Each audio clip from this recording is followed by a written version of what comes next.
Now that we got that under control.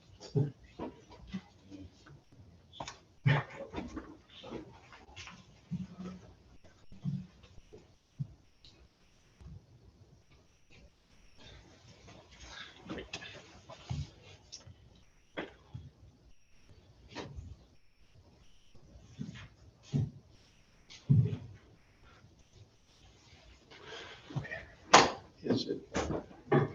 Everything should be working this time. So. Is there a way to make sure of that? It would be logging in from the Zoom link independently. If I were to go, excuse me for just a second, I'll go log in on Zoom. Yeah, let's make sure it's recording this time.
It seems like it's working.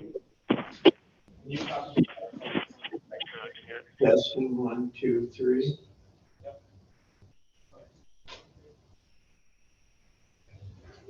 Everything seems to be going. Is there a way to kind of keep track of that to make sure it's continuing to Yes. record? Yes. Let me. Yes.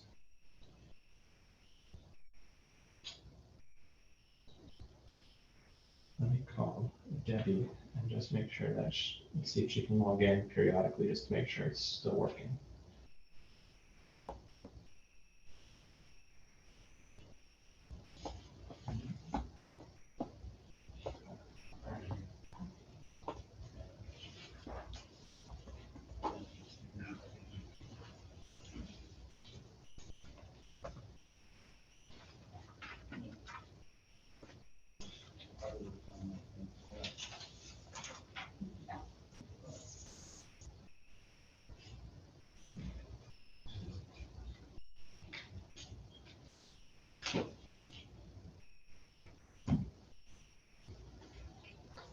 Hey Debbie, it's Trevor.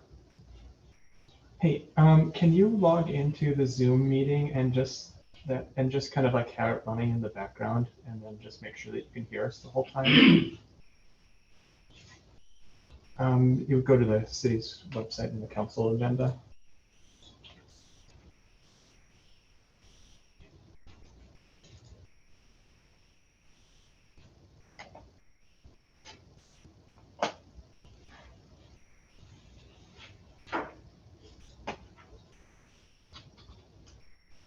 Mm-hmm. Agendas and meetings at the top.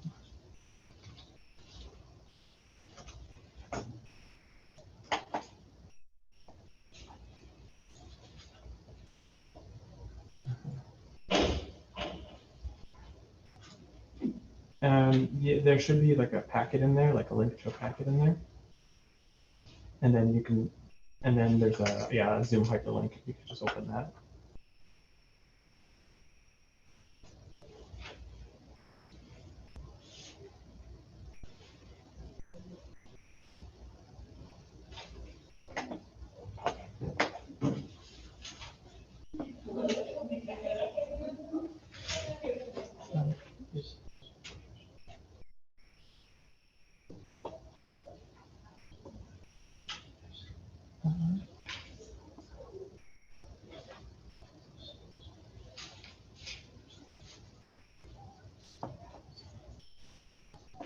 Oh, yeah.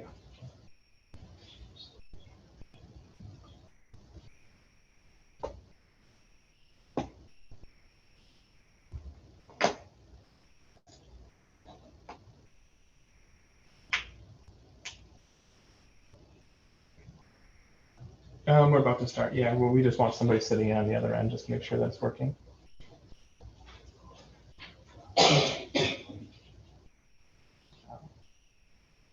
One second. She's there. That her app needs to update.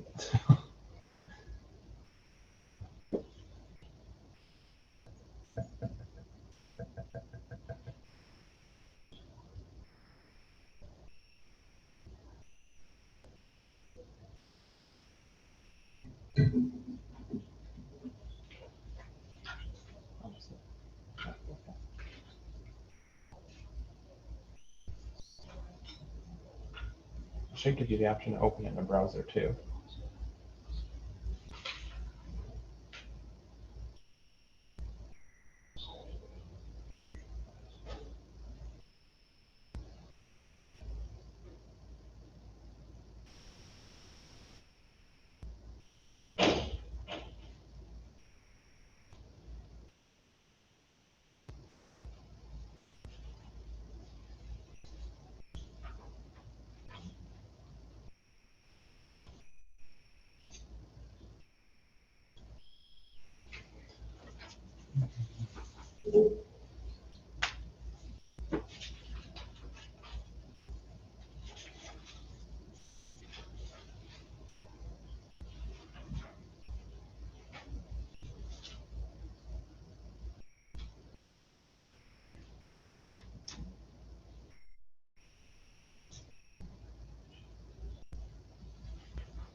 Close, yes.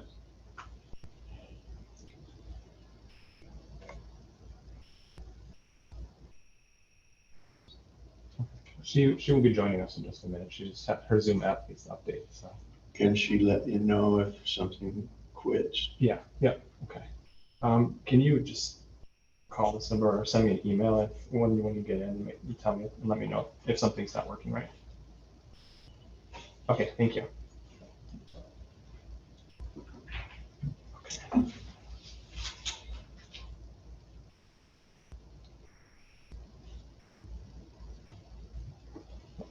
I'm also going to record the audio on my phone too. So. Okay, great, thank you. We'll get started then. I'm Gary Coulier, the Sunnyside hearing examiner. I'll give you a little information about myself first and then ask if anyone objects to my hearing this matter or my jurisdiction in this matter.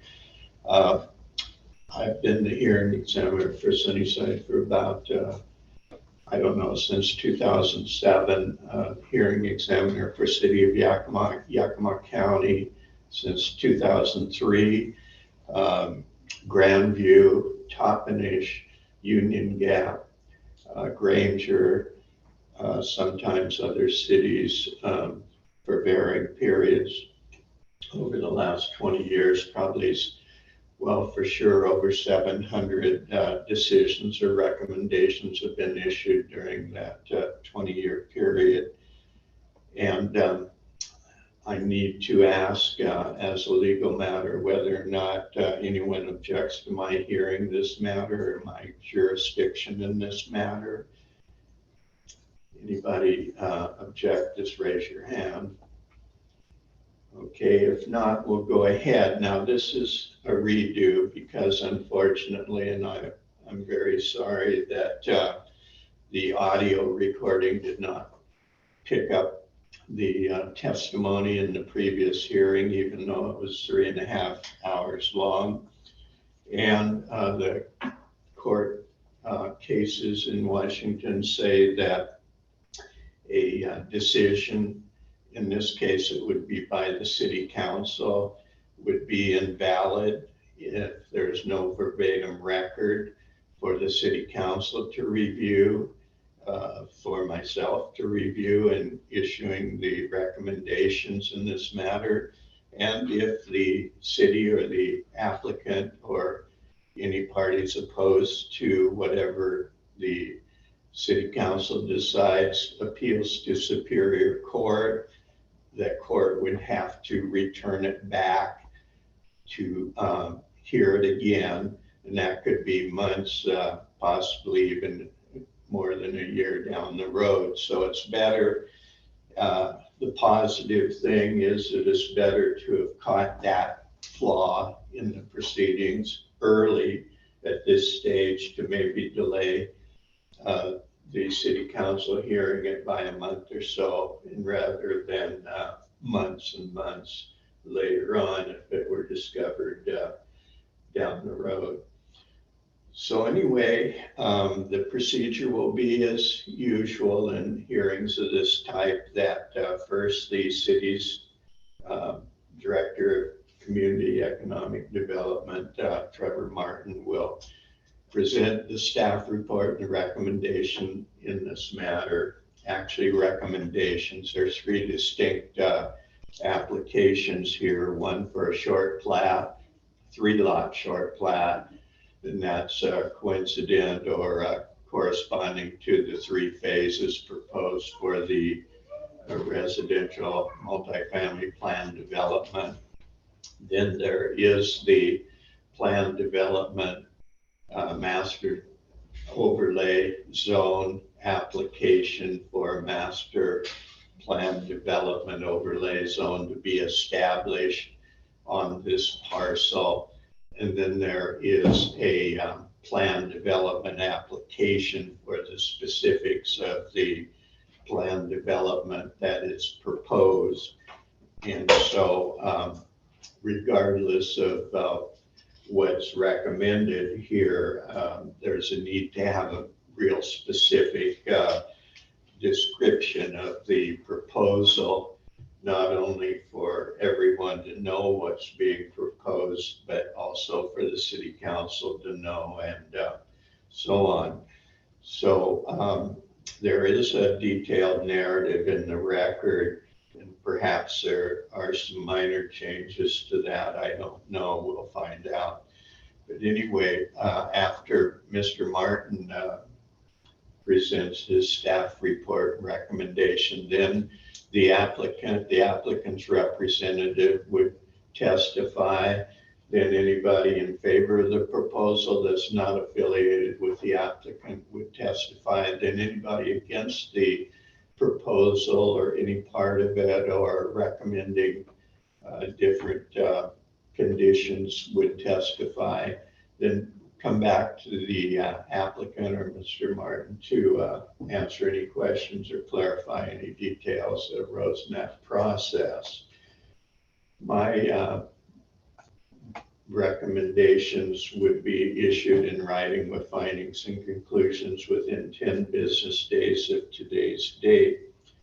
Just so you know, even though some of you have already testified and probably don't want to have to repeat what you said, it's really necessary that you do, everybody do present all the evidence that he or she wishes to have in this record, because everything that's happened up to this time is not of any significance at all. It won't go up to the city council. It won't be decided by any court. It would be this record that's important. And Mr. Martin put the important aspect for people to understand in the notice of this hearing. It says that there were technical difficulties with the audio recording for the hearing. As a result, the application is being renoticed. This means that testimony given at the hearing of July 19th was not entered into the record, and anyone who wants to have their comments considered must attend the new hearing. And not only attend, you must repeat or add anything that you want in the record, because so far there's no record. This is it.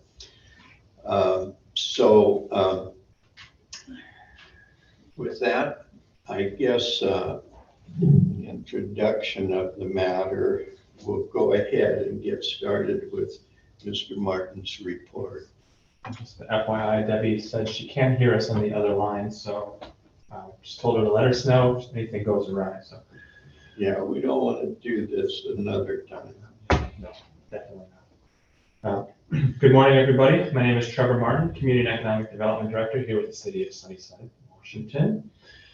Today I am presenting on a preliminary short subdivision master plan development recommendation submitted from Sunnyside Development, LLC, in the B2 General Commercial Zoning District, located at approximately 780 West Yakima Valley Highway. And I'll jump into the facts right away. So the application for the master plan development was received on December 28th, 2022. The application was deemed complete on February 6th, 2023.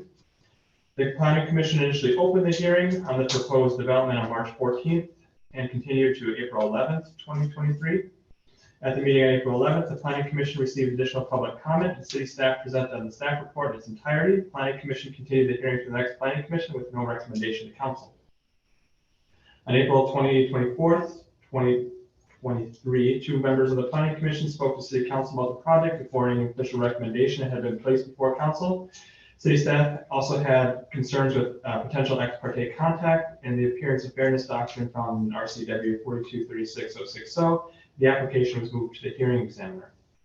During the two Planning Commission hearings on March 14th and April 11th, it was discovered one of the Planning Commission members also did not disclose the possible financial interest or a conflict of interest in a property that was being reviewed before the Planning Commission. Again, which further pushed the application towards the hearing examiner. The application was withdrawn and resubmitted on April 25th, 2023. At the time the application was withdrawn, there were 3 potential conflicts of interest and only 6 Planning Commission members, making the task of the Planning Commission rendering a decision unachievable. This factor extended to the city's concern with potential violations of the appearance of fairness doctrine found in the RCW. To mitigate for any potential conflicts of interest, the application was resubmitted and renoticed for a hearing with the hearing examiner. Per SMC 246-090, the hearing examiner shall receive and examine all available information, conduct public hearings, prepare a record thereof, and enter findings of fact, conclusion based upon those facts, which conclusions shall represent the final action on the applicant unless appealed as in hereafter, and that item being for plan unit developments. The application is being processed under SMC 1754, 1608, 1901, and 1804. And pursuant to the hearing examiner's duties in 246-090, The hearing examiner has the authority to make final recommendation to Sunnyside City Council for master plan development, plan unit development. Public notice, the subject property was initially posted with land use action sign on February 9th, 2023. A notice of application, environmental review, and public hearing was sent to the applicant, SEPA agencies, and adjoining properties within 300 feet on February 6th, 2023. During the 20-day public comment period, no written comments were received prior to the March 14th and April 11th Planning Commission meetings. On March 14th, 2023, the Planning Commission hearing, on the March 14th, 2023 Planning Commission hearing, the Planning Commission introduced the project, staff gave a general overview, and the Planning Commission received public comment. The comments from the March 14th are as follows and included in the staff report. I included them. I'm not going to read them verbatim, but John Loans, I believe his name, had concerns on wetlands and fill. Suzanne Simpson had concerns on the number of people in the new development, also concerns about fencing, traffic, graffiti, vandalism. Jan Weeds had comments on the multifamily housing against her business and the uses adjacent one another. Doug Flowett had concerns with the number of people that proposed development would bring in. John Nyborg had comments regarding the current number of wrecks and speed along Outlook Road, fencing, site screening, potential wetlands, and Baltazar Avalos, I'm sorry if I pronounce any of these names incorrectly, had comments relating to site screening. Kathy Roque made comments on the adjacent development, traffic along Outlook Road. Karina Nibor made comments on speed along Outlook Road, the length of phases for development, access to Yakima Valley Highway. And Yasmir Roque had comments and concerns about people stopping, stop signs on Outlook Road and speed traffic controls. And then as of June 14th, the city had renoticed the application. There were technical difficulties. So then again, the city renoticed the application. Let me have the exact date here for you. I believe it's August 2nd. Yeah, August 2nd. The city renoticed the application. And again, no additional written comments were received during that comment period. Findings and analysis. The applicant is proposing to divide 14.04 acre parcel into 3 lots. All of the lots are currently vacant. The proposal lies within the B2 General Commercial Zoning District. Properties to the west are within the urban URA, Urban Residential Agriculture. Properties to the east and south are also in the B2 General Commercial Zoning District.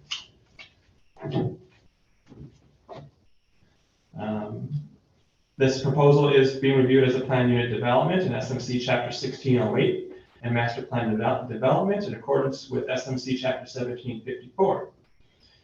A notice of environmental review was mailed to SEPA agencies and the adjoining property owners within 300 feet. On February 6th, one SEPA agency comment was received during the comment period that ended initially on February 27th. The city used the optional DNS process under the WAC to issue the notice of environmental review. No appeals have been received, and a determination of non-significance was issued on April 13th, with no appeals filed. The comment was received from the Department of Ecology. Critical areas, as disclosed in the SEPA checklist provided by the applicant, a portion of the project is depicted in the National Wetlands Inventory Mapper. Further investigations as to presence of any wetlands is warranted and included in the scope of the applicant's work. The a copy of the applicant's narrative has been included in the packet and mailed out to the property owners within 300 feet. And the proposed provisions are as follows. Per SMC 1608-010B, encourage development of a variety of housing types. The applicant has proposed to build a multi-story apartment complex with recreation facilities such as basketball court, pool, and clubhouse.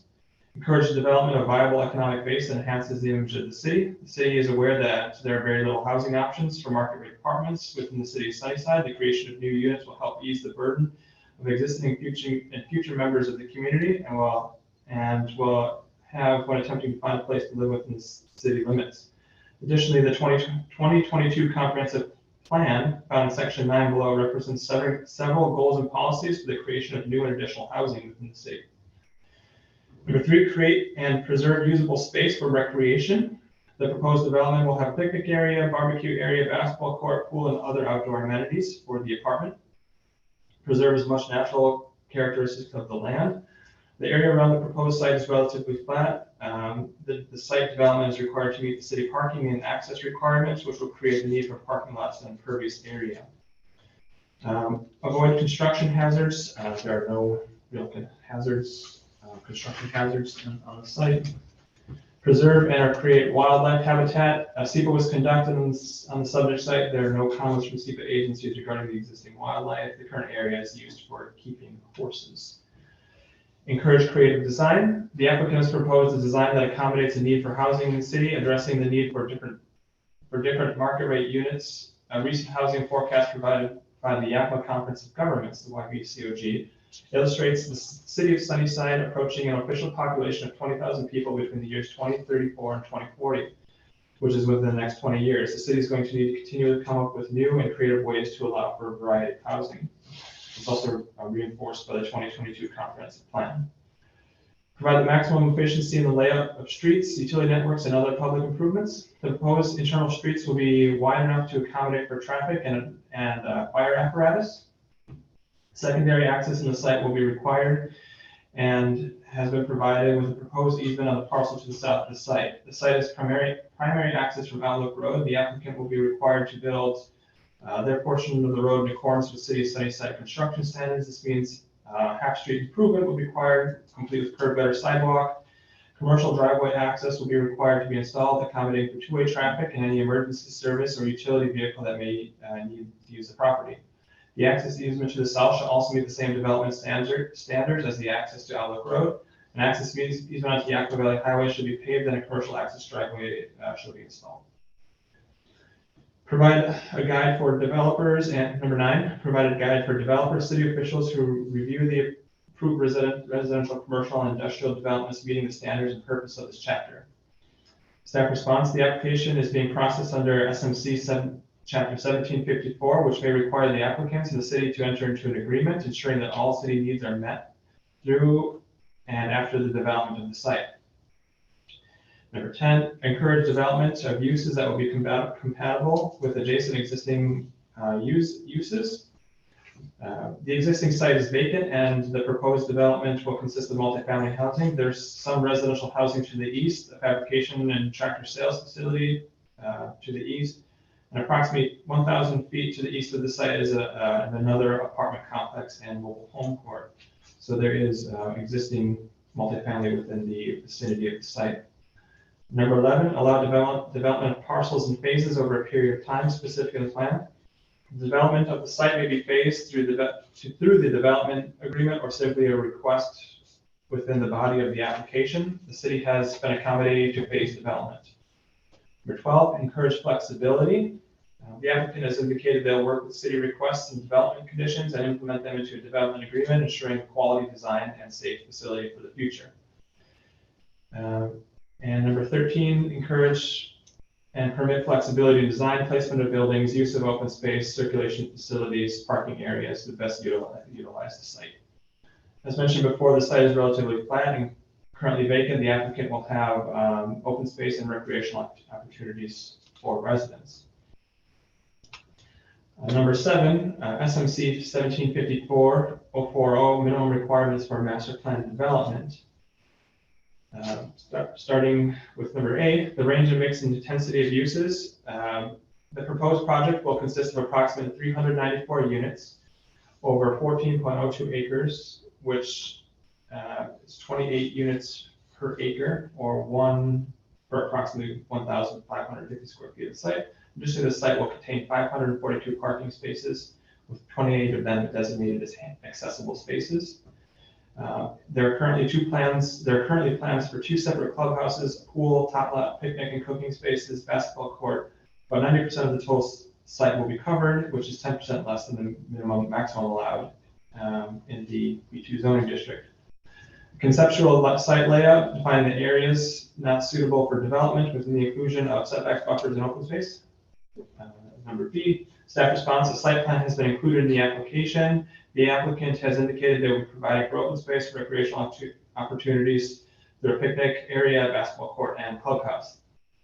C, vehicular and pedestrian access and development standards. The applicant has proposed to install 542 parking spaces in the developments, 28 of which will be accessible. There will be internal walkways, sidewalks leading to and from proposed buildings. Per the building code, accessible spaces are required to be the closest to the building. The site will be required to have 2 access points, one into Outlook Road and one to the Yakima Valley Highway. Both access driveways and drive aisles should be constructed. And it says 2 city standards, but I would like to change that to meet the International Fire Code standards.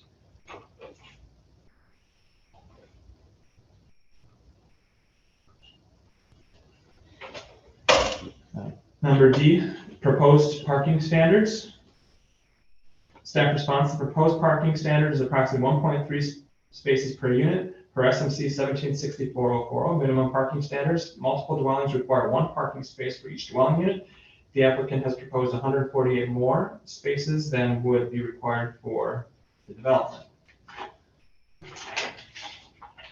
Number E, provisions for water and sewer services. Water and sewer services are available to the site and will be extended throughout. F, conceptual stormwater management. All stormwater should be retained on site. The applicant showed the proposed 2 retention areas. G, design guidelines including height limitations and lot coverage standards. The applicant has indicated the building will be 3 stories in height, which is approximately 30 feet high. The maximum height per building in the B2 zone district is 45 feet. The proposed development will be 15 shorter than the maximum height allowed in the zone. H, other measures that may be proposed to ensure the project is consistent with provisions of the comprehensive plan, compatible with surrounding land uses, not adversely affect environmentally sensitive areas. The applicant has proposed to build a series of multifamily buildings on the site. There are multifamily buildings located less than 1,000 feet to the east of the site, per the city's comprehensive plan and data from the Yakima Valley Conference of Governments. The city of Sunnyside is projected to have a population of 19,000 people in the next 10 years. One of the key factors to accommodating the projected growth is to provide a variety of housing available to all people who would like to make Sunnyside their home. Additionally, since there are multifamily uses within the area, additional multifamily should be consistent with the uses already present. 8, comprehensive plan goals and policies. I will not read these verbatim. They are found in the staff report on pages 8 and 9, but there are several goals and policies and objectives that relate to housing policies, so supporting the development of housing stock, encourage construction of new units, pursue create residential areas that are safe, encourage a mixture of housing types, create a balanced community, encourage infill, accommodate future population growth, provide areas that offer a variety of residential housing densities, so on.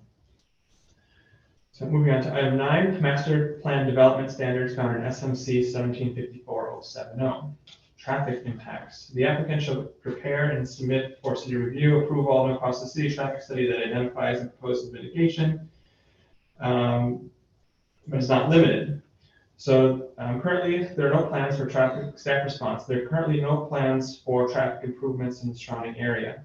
The city of Sunnyside conducted an internal concurrency analysis and with data provided from the YV, the Yakima Valley Conference of Governments, and examined the amount of new traffic that would be created from the development and the impact that would have on the surrounding intersection.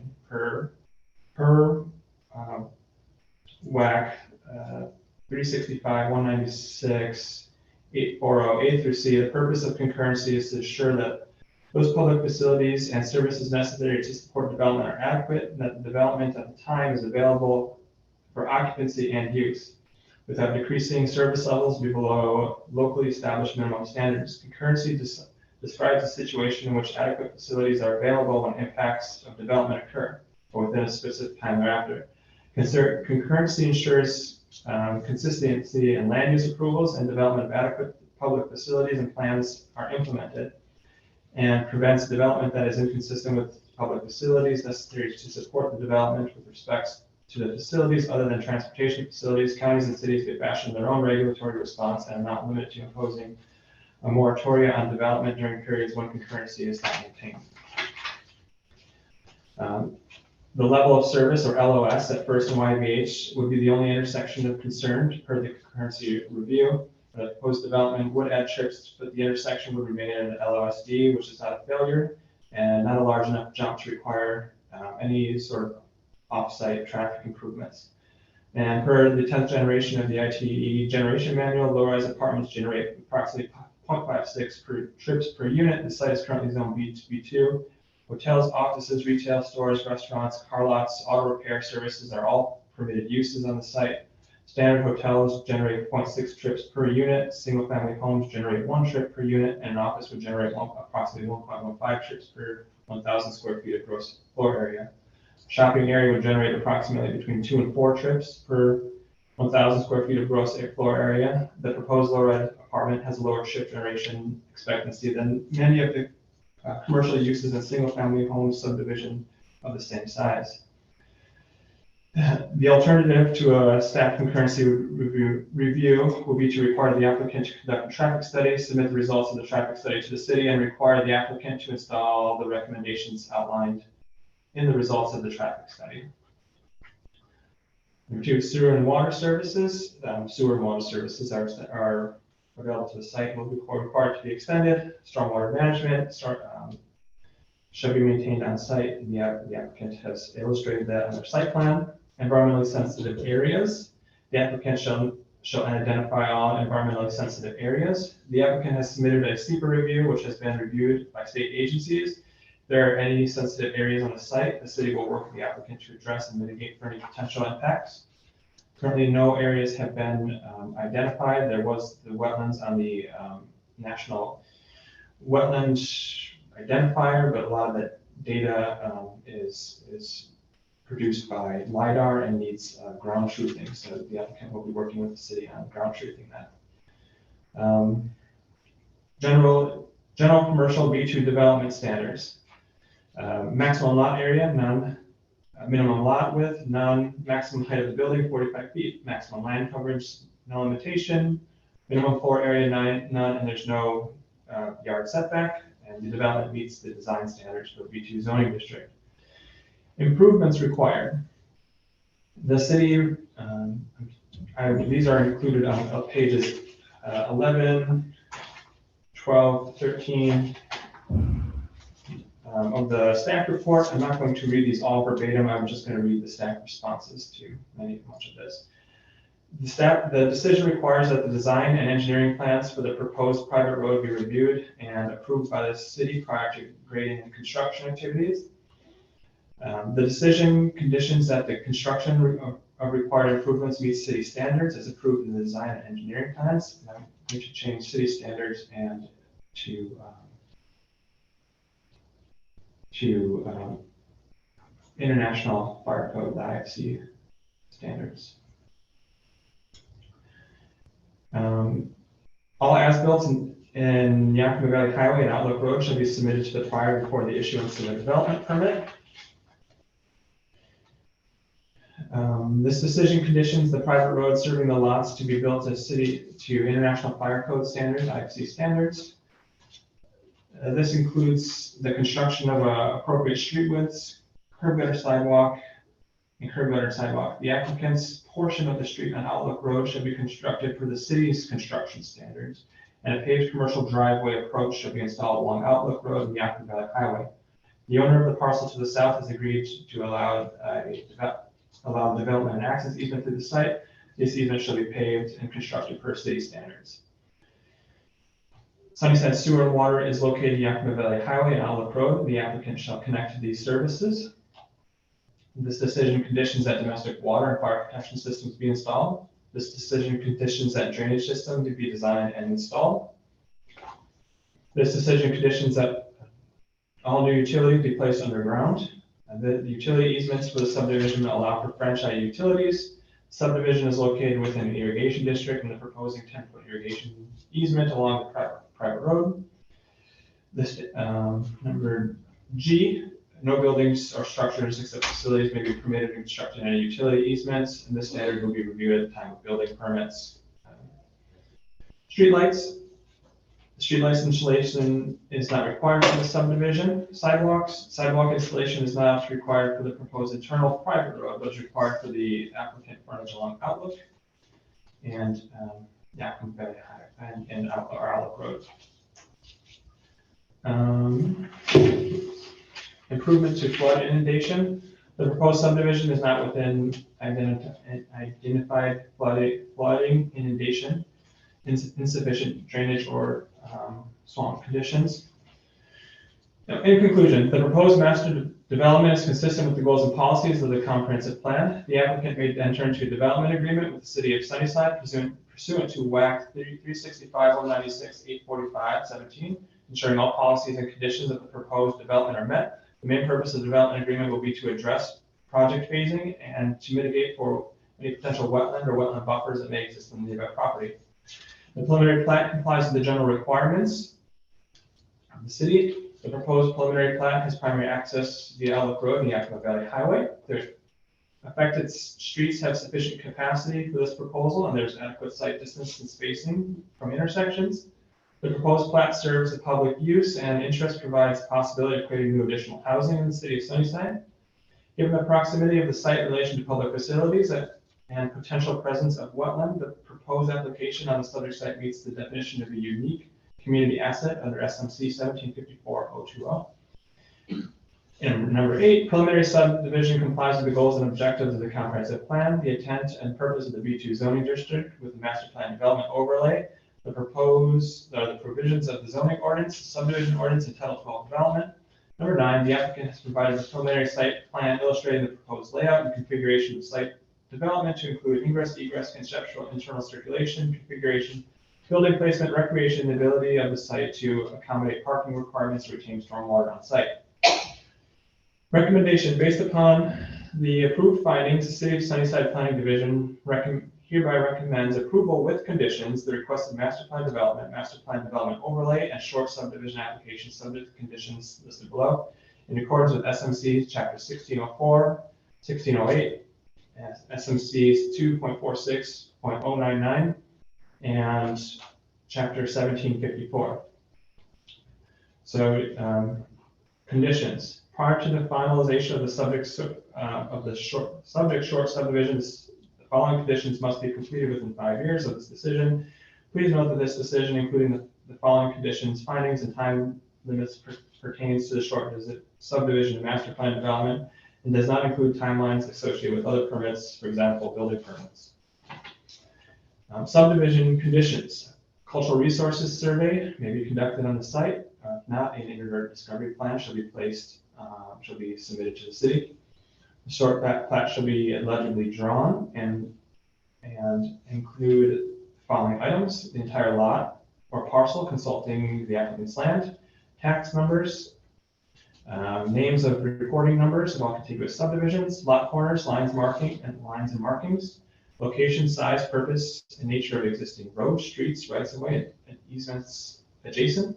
The applicant should submit to the city adequate documentation demonstrating the wetland status of the site. And the applicant shall enter into a development agreement with the city of Sunnyside to address the project phasing. Upon timely review of the conformance of SMC Chapter 1604, the city department directors shall sign the short plat. The subdivider shall then file a short plat with the Yakima County auditor together with the required covenants and other appropriate instruments. The subdivider shall provide the city a copy of recorded plat together with all recorded instruments. Then master plan development conditions, including phasing. The applicant shall submit and gain approval of civil engineered plans which provide for the design of all Title 12 development standards. The private road serving the lot shall meet the requirements of the International Fire Code. Design and engineering for the proposed private road shall be reviewed and approved by the city prior to completing construction activities. Construction of the required improvements shall be completed and inspected to ensure that they are in accordance. Driveways onto Outlook and Yakima Valley Highway should be constructed per the City of Sunnyside standards. Utility easements shall be provided to all public rights-of-way. All new lots and buildings shall be served with water and sewer. All public and private utilities shall be located within public rights-of-way. A domestic water and fire protection system meeting city standards shall be installed. A drainage system to be designed and installed in according to city standards prior to finalization of the plat. All new utilities shall be placed underground. All permits required by Yakima Regional Clean Air Authority should be obtained. And an NPDES permit and stormwater pollution prevention plan should be prepared and submitted to the city. And all other requirements of Title 17 zoning and Title 16 subdivision of the Sunnyside Municipal Code, although not specifically set forth herein, shall be complied with in their entirety. And that is the conclusion of my staff report. Okay, thank you. Anyone who's testifying, please come forward to the lectern and speak into the microphone. Give your name and your mailing address so that a copy of my recommendations can be mailed to you. First, we would like the applicant or the applicant's representative to testify, please.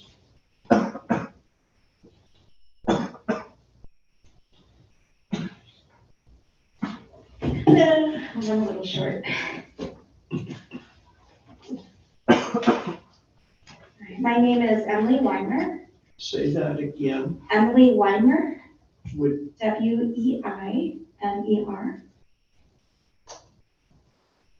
and the first name, please. Emily. Emily, Emily. Yep, you got it. I want to make sure everything's correct in the recommendations as to the spelling of names. So it's Emily and Weimer. Correct. And okay, your representative for the applicant. Yes, I work with AHBL. Okay. And are you an urban planner or? I am. I'm an AICP planner. What does that stand for? Association of American Institute of Certified Planners. Thank you. And you're a member of that? Yes. Okay. And the company is AHBL Inc.? Yes. Okay. And we are in the Pasco office. Pasco? Okay. Very good. Go ahead then. Well, first I'd like to thank staff. Thank you, Director, for your very comprehensive presentation tonight or this morning. I'll start with just a basic description. This is a residential project. It's an infill development proposed along the Yakima Valley Highway. And we're proposing to provide up to 384 new housing opportunities. So we're here today to listen to the public.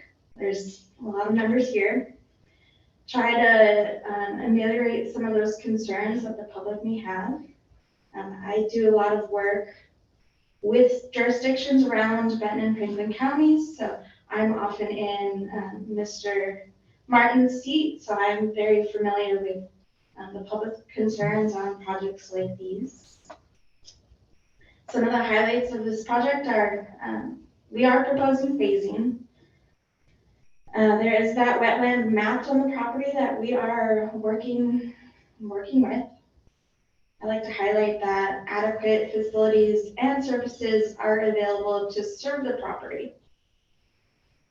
The buildings will be designed to be architecturally attractive and will vary in articulation. So this is kind of elevated product. Be nice to look at. The buildings and the lights will be designed to avoid light and glare on neighboring properties. And they'll also be designed to avoid impacts to solar opportunities on those adjacent properties. Our proposed development agreement addresses mitigation for a lot of the real or perceived impacts, and that will be reviewed by City Council. We have secured access, so Yakima Valley Highway will be the main access point. And lastly, I'd like to highlight, we are not asking for any exceptions to the development standards. So why is this an important project? Sunnyside is expected to grow. Washington State requires that jurisdictions plan for this growth. And our proposal proposes to add a variety of housing units and types, and that will hopefully assist Sunnyside in meeting the housing demanded by that population projection. This proposal is in compliance and is supported by various city codes and plans. And it meets the purpose and intent of the city's master plan development overlay zone per Sunnyside Municipal Code 1754010. Additionally, this project carries out the objectives and spirit of the city's adopted comprehensive plan. I'd like to point out housing element goals 1 and 3, and the land use element goals 1, 3, and 4. Additionally, this project is supported by the Yakima countywide planning policies. And lastly, it's supported by the state's Growth Management Act, the GMA, whose goals include encouragement of affordable housing for all economic sectors and promotes a variety of residential densities and housing types. We believe, or we see there's a lot of benefits to this project. I'd like to emphasize the safety. The final site plan will be designed with safety in mind. We see it as a crime deterrent, and eyes on the street hopefully ameliorate some of those crime concerns. We have enhanced the setbacks for the zone and reduced the height impact. We're providing enrichment by creating a quality product, which includes landscaping, clubhouses, play equipment for children, above and beyond what's normally required. And alternatively, other more intensive uses, such as a hotel, an outdoor theater, car washes, or even a club, are normally allowed on this property per the zoning outright. That means they can come in with a permit, 0-foot setbacks, up to 45 feet, without this public process. So we see this as a huge improvement for what could normally happen outright. I'd like to point out that the builder I'm representing today is a local builder. He's not a West Side builder. It's not being built by people who don't understand the local community. We are Tri-Cities office as well, so we understand small towns such as these and just the local climate. We're providing housing options for kids leaving home for the first time, for people who move to this area before they can buy a house, or for that young couple that doesn't want the responsibility of maintaining a lawn. I'm one of those. I do not want a lawn to maintain myself. We're hoping this will stabilize the housing market. Your comprehensive plan states that there is an extremely low vacancy rate, which can inflate the prices of other housing and tends to do more harm to the quality of housing stock. So this project will help ease some of that burden. Lastly, we recognize that the parking minimums may not satisfy the needs of this project. So our proposal includes approximately 30% more parking than what would be required. So I'd like to thank staff for this long process and for working with the developer. And I'm available to answer any questions the public may have about this project or to help smooth over some of those concerns. Thank you. Okay, thank you. I may have a couple of, some questions before you sit down. You mentioned 384 units. I think the narrative speaks of 394. So just for the record, it's up to 384 for sure. The narrative's revised in that respect. Correct. That was a typo. If you'll see in the packet, our site plan is included. There's not page numbers, but the site plan does have 384. And that site plan has not changed.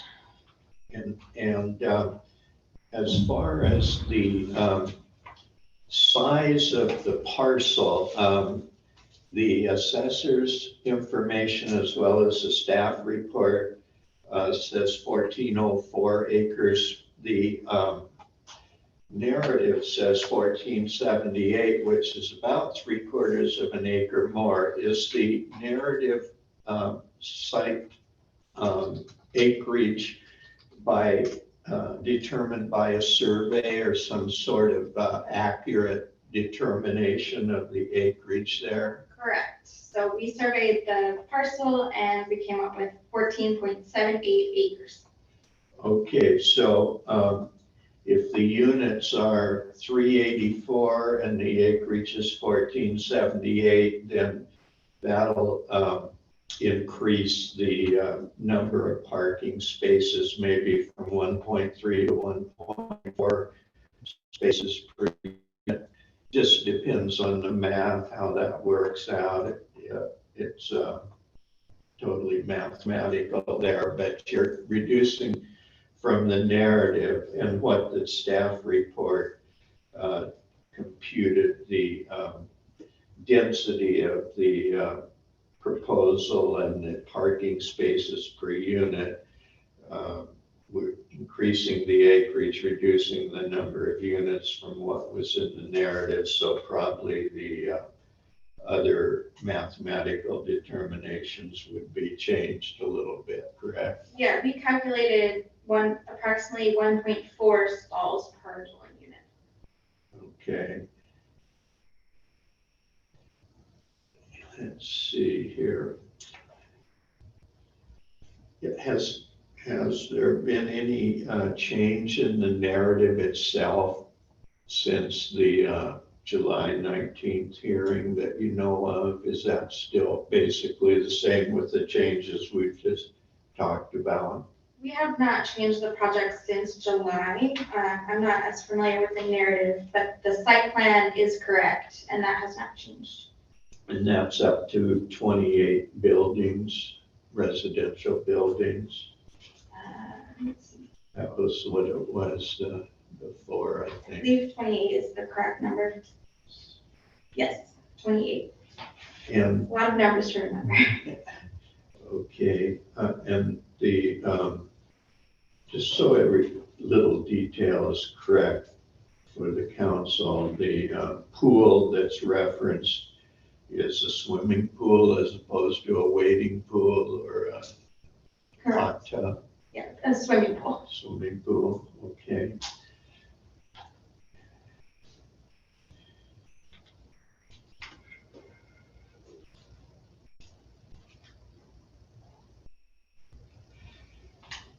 Now, I think the staff report that was just presented indicated that the main access would be Outlook Road. And I think you said the main access will be Yakima Valley Highway. Is that correct? It would Yes, be Yakima Valley Highway. Yeah, we've secured, which means we've had an agreement recorded with the county to secure that access directly onto Yakima Highway. And is the purpose of having the main access on Yakima Valley Highway to avoid some of the problems that have been brought up about Outlook Road traffic? Yeah, and if the project has access to a higher capacity road, that's where we'd like traffic to go. And Yakima Valley Highway is higher traffic capability. Correct. So but the half-street improvements are being required on Outlook Road, even though it's secondary, is that correct? The sidewalk and the half-street improvements? Correct. None on Yakima Valley Highway as such, except the commercial driveway. Correct. Correct. Okay. So is the private road through the development going to be constructed with the first phase so that there'll be access to Yakima Valley Highway that from the very beginning of the phasing. Yes, so there'll always be those 2 points of ingress and egress. Okay. Do you know what, other than just the fact that probably the traffic will be less on Yakima Valley Highway, do you know if there's any proposals to encourage the residents to use Yakima Valley Highway rather than Outlook Road? I don't know that signage or anything is proposed for that purpose. Is it just common sense that you think the residents will make Yakima Valley Highway the main access? Or do you have some type of features in the development that would help ensure that? We haven't anticipated need for that. Like you said, common sense, we believe that we see typically residents will go to that arterial road instead of side road. And that'll be available from the very beginning of the proposal. Yes.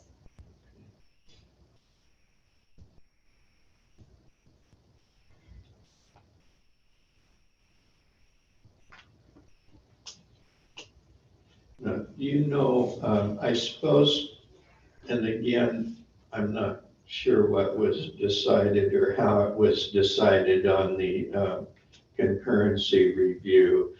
Do you know if the concurrency review was based on traffic counts at, I guess, the intersection of First Street and Yakima Valley Highway was the one that was at LOS, level of service D, but not expected to go into LOS F because of the proposal. Now, do you know if that concurrency review was assuming that most of the traffic will come into town, or how, if it's based on the traffic counts now versus the traffic counts at the build out of the proposal, or how that was done? Yeah, I believe staff can hopefully speak to that a little bit better than I can. Okay, well, we'll see what has to say on that. But as far as traffic studies, are you familiar? I know with the last proposal here earlier this year, TIA, traffic impact analysis, was required of that proposal, and the ordinance says it's usually going to be required unless otherwise waived by the city. And do you know what difference there is between the TIA and the concurrency review? What a TIA adds to the concurrency review, such as traffic counts and some study of which way vehicles will be going or are going at the intersections and so on. I believe staff, it would be best to answer that question. Okay, well, do you have anything on that? Sure, yeah, I do. So yes, the information that was provided by the Yakima Conference of Governments, which is our TPO, which is our Regional Transportation Planning Organization. So they have modeling software that they use that's very similar to modeling software used for TIA, traffic impact analysis. So what I requested of what I was working with and requested of the YVCOG is to give me data based upon the number of proposed units on this site, generate a model, and generate traffic movements predictions, the same thing that would be done during the TIA process, except for this is a little bit more focused, specifically on First and YVH and some of the other directly adjacent intersections. The big difference between a concurrency and a traffic impact analysis is that The traffic impact analysis does a lot of the same things that concurrency does, but in the end, it might reach out a little bit further, like it may reach down to the exit ramps or something like that. And then it generally, based upon the traffic, the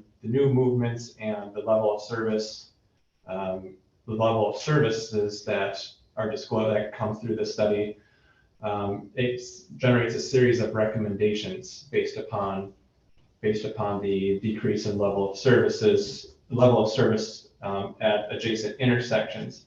And what a lot of cities in Washington have done, and what the state law has allowed cities to do, is run concurrency prior to running full-blown traffic analysis. So if there's they can look at local intersections and determine if there is a development that comes in that will drop the level of service and drop the reserve capacity on neighboring roads, that they can then elevate the application to go through a traffic impact analysis. And the traffic impact analysis will oftentimes have additional recommendations that will talk about maybe some potential pro rata share or some potential off-site improvements, such as contributing towards a roundabout at a certain intersection or something like that. In this instance, we did look at the data, and we did look at, and it's in the notice of application that was sent out, some tracking information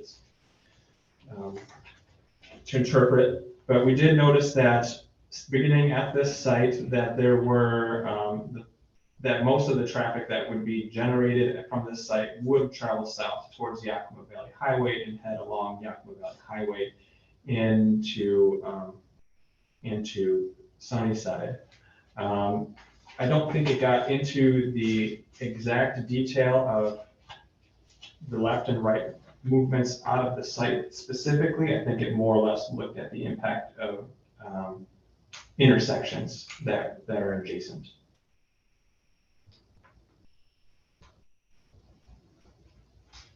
Yeah.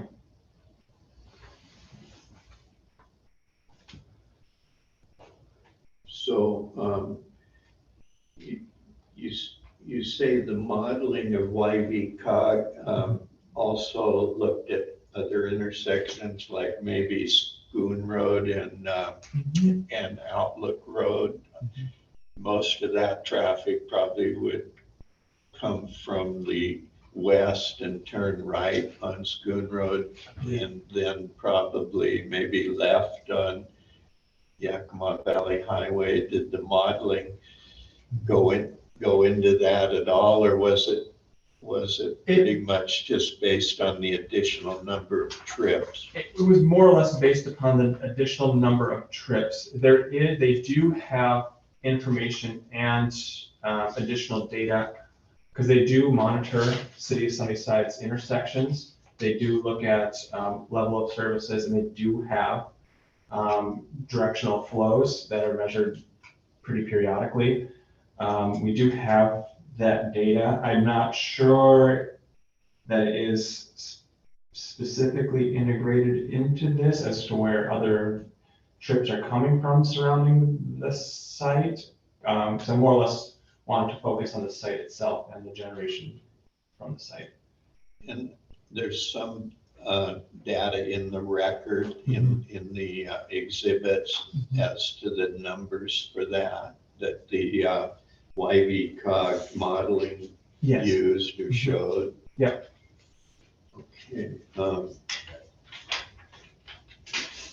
It might be a little simpler than some of the TIAs I've seen, where they have a lot of intersections with different percentages going to each intersection and so on, because here it seems like most of the traffic would go from the development onto Yakima Valley Highway, then left and into the city. So it'd be a straight, through the intersection of First Street and Yakima Valley Highway would probably not be too many turning movements. It'd just be straight through.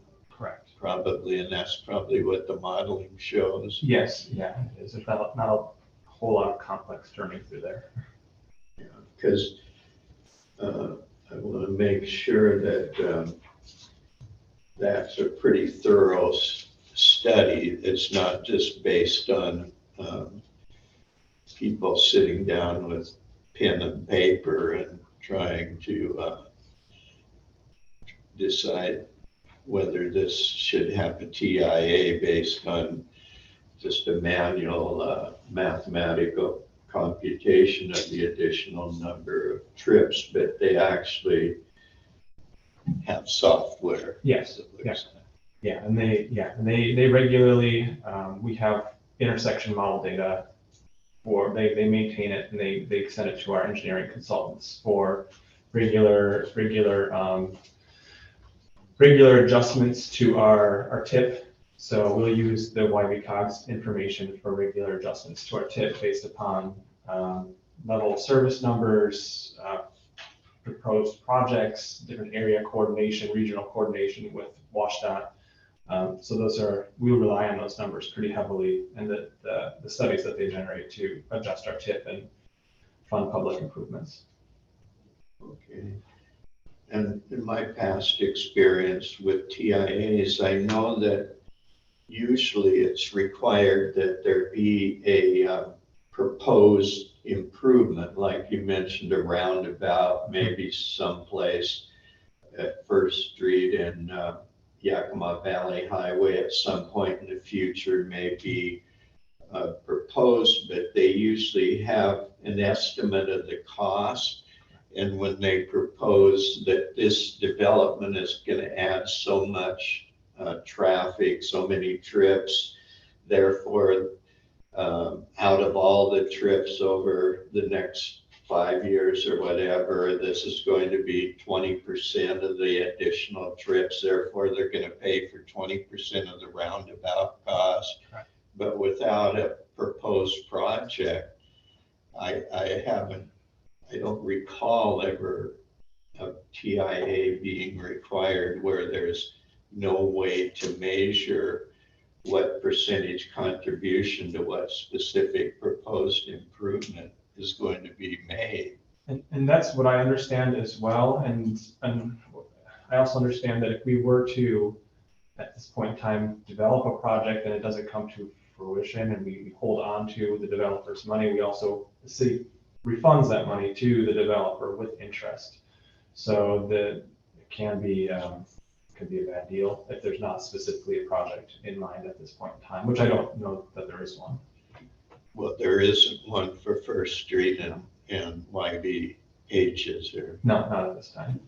I mean, I think that money that's required for percentage contribution has to be spent within 5 years, or else it's returned. I mean, and if you don't have, even on your 6-year tip, a project and you don't have any estimate for the cost of the project, it's pretty hard to impose a requirement.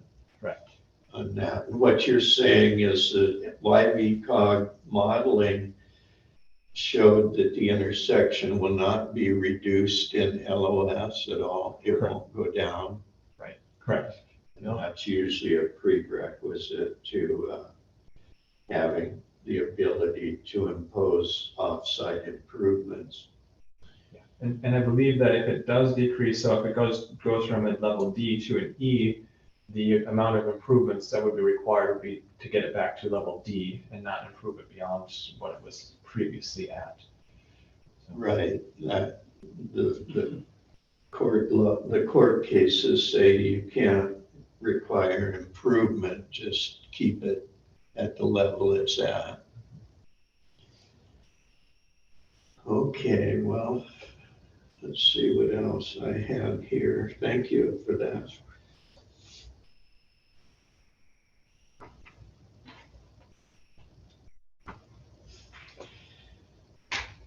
Do you know about the perimeter fencing? Is the perimeter fencing something that's going to be or would be if it were approved, aimed at safety, that is, being able to see who's around the facility as opposed to, I don't know how, 6 to 8 foot high fencing that's solid fencing would help much with privacy. Some of the developments want privacy fencing for children playing in the backyards of residences or something, but I don't know here. I guess there won't be any backyards necessarily. Talk about fencing a little bit, and is the objective to be safe and be able to see what's going on around the facility, or is the objective privacy? Our focus mostly is on safety. Block walls are not required by the code. We are not proposing one at this time. We don't think it is warranted. We're still going through the design phase, so that can be something that can be decided later on once we get through the final site design.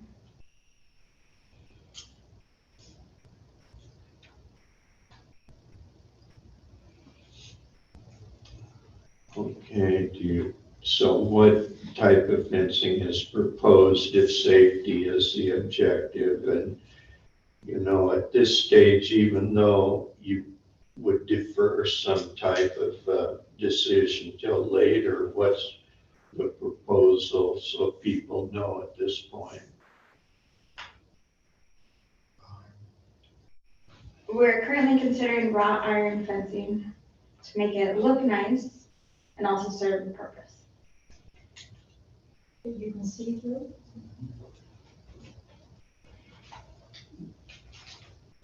Okay.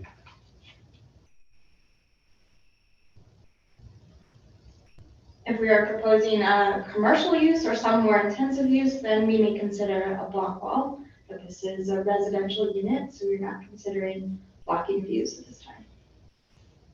Okay. How do you view the more or less the order in which these three applications are addressed or reviewed? For example, the short plat is if that's approved ultimately, and the development doesn't happen as far as what's proposed for the planned development, is this short plat going to exist like that, 3 lots for the future, or is this short plat tied to the development and it's just going to happen if there's a residential development?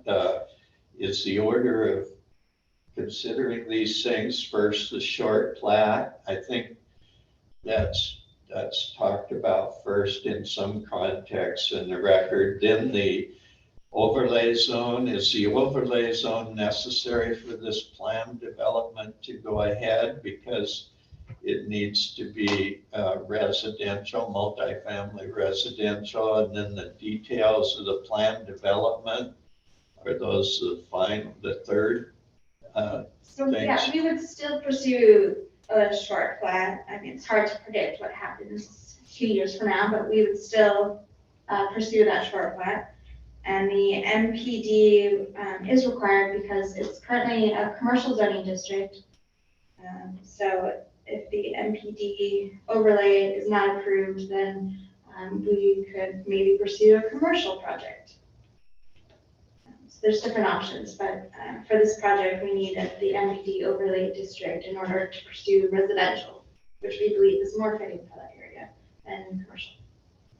Okay, so if for some reason this proposed planned development did not go forward, the short plat would already be approved and it would sit there for whatever future use might be proposed there.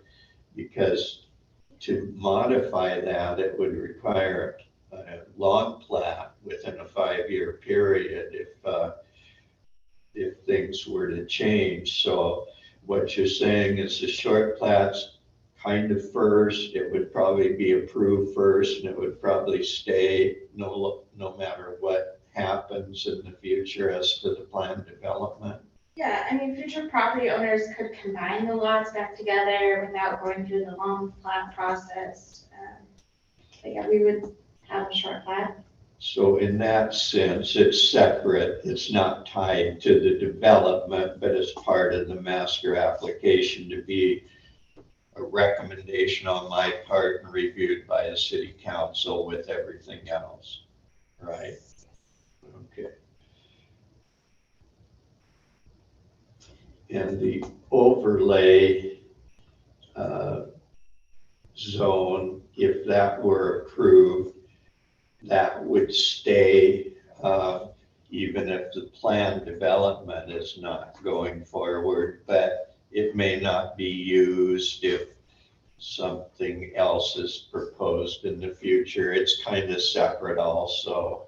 Yeah, it's hard to predict when there's that many factors and that many approvals, but yeah, we would pursue that.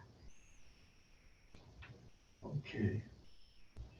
So it's 3 distinct applications.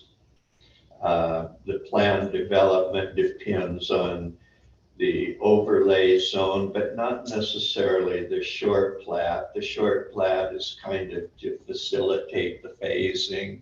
I guess it means each phase could be sold separately, but that's not necessarily the intent. It's just to facilitate the phasing. Is that Correct. okay?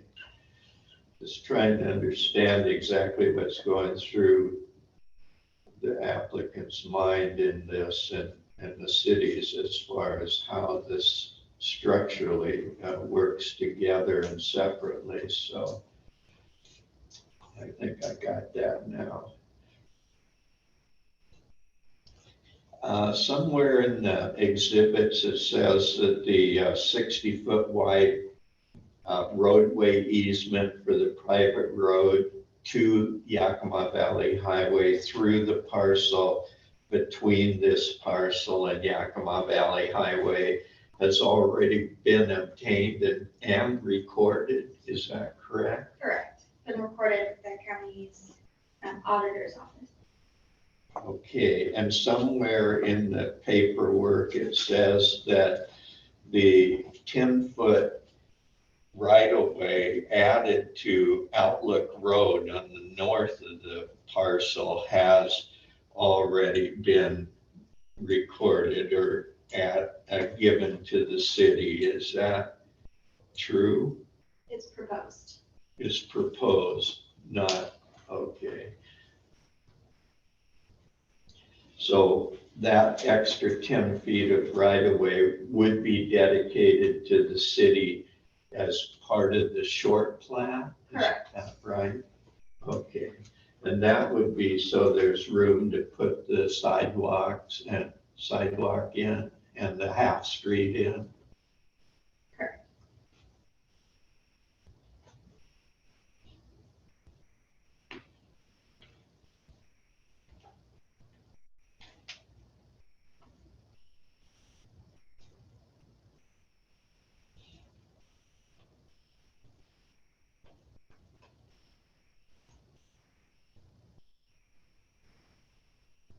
Now, the narrative says there will be 24-hour security surveillance.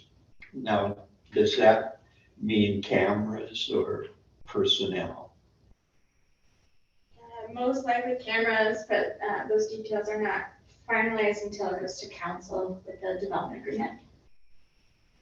Okay, but it's at least cameras. Yes, at least 24-hour cameras. Okay.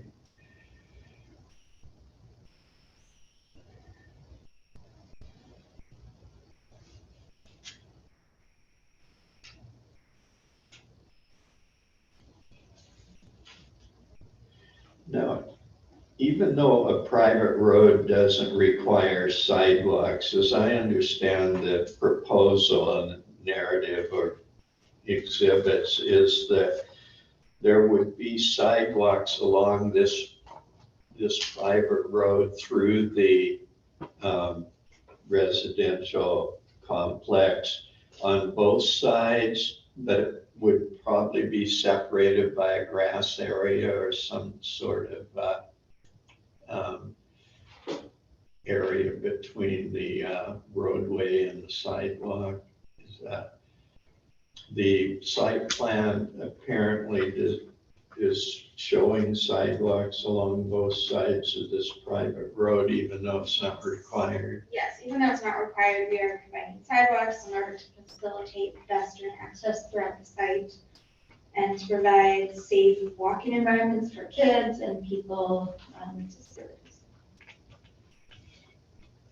And they would connect to the sidewalk on Outlook Road, even though that basically so far until properties developed on Outlook to the east, there aren't, it's a sidewalk to nowhere there. Correct.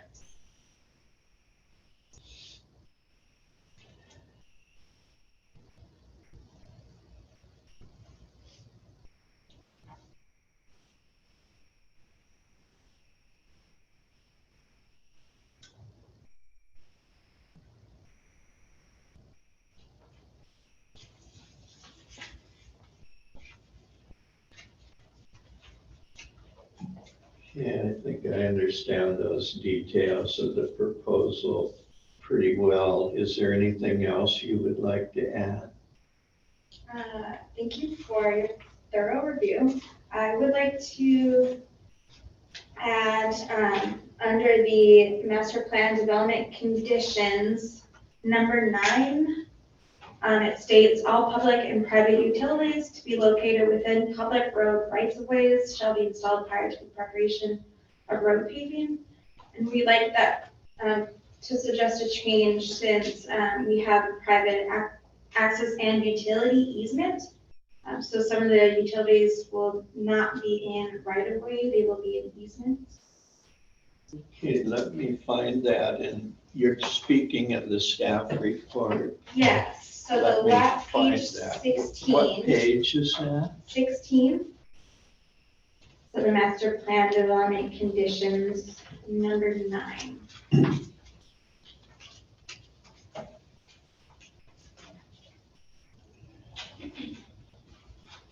Number 9, all public and private utilities to be located within public Yeah, road and rights of way. That should be, or private easements. There might be public road rights of way on Outlook Road.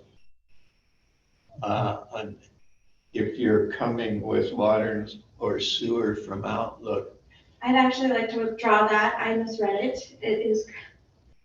It's saying that all the utilities within the road right of way shall be installed prior to road paving. So we will comply with that. So you don't think that would also probably be true of the private road, but not, it isn't needed. That'll just be figured out. Because public road rights of way would be the Outlook Road right of way here, I think, wouldn't it? That's the only public road right of way involved.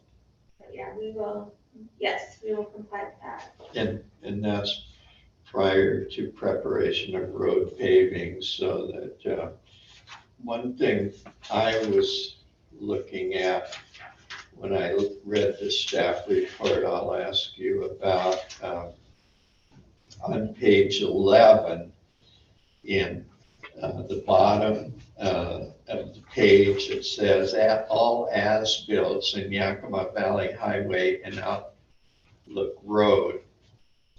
I don't know, there might be as-builts in Yakima Valley Highway if that's where sewer or water pipes come from. But anyway, shall be submitted to the city prior to the issuance of a development permit. Now, that's the actual stat or ordinance on that says as-builts are submitted prior to final acceptance of the improvements and release of the bond, construction bond. It's hard to have as-built before permits are issued for development. Yes, I believe we would need the development or some sort of permit to do that construction and produce those as-built. Would it be okay to put I mean, if this were approved, I would think it should go like the ordinance talks about release. As-bills would be submitted prior to final acceptance of the improvements and release of the construction bond. Is that okay? Yes, we support that. It just seems more correct. That is more correct. Anything else you think of? That is all we have. And thank you for taking the time to listen to me today. You're very welcome. Thank you. Okay, anybody else want to speak to this on behalf of the applicant?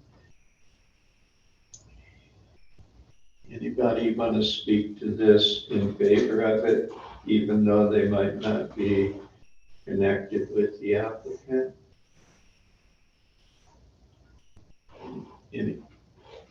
Anybody else want to speak to this who's opposed to the proposal or has problems with some aspect or aspects of the proposal?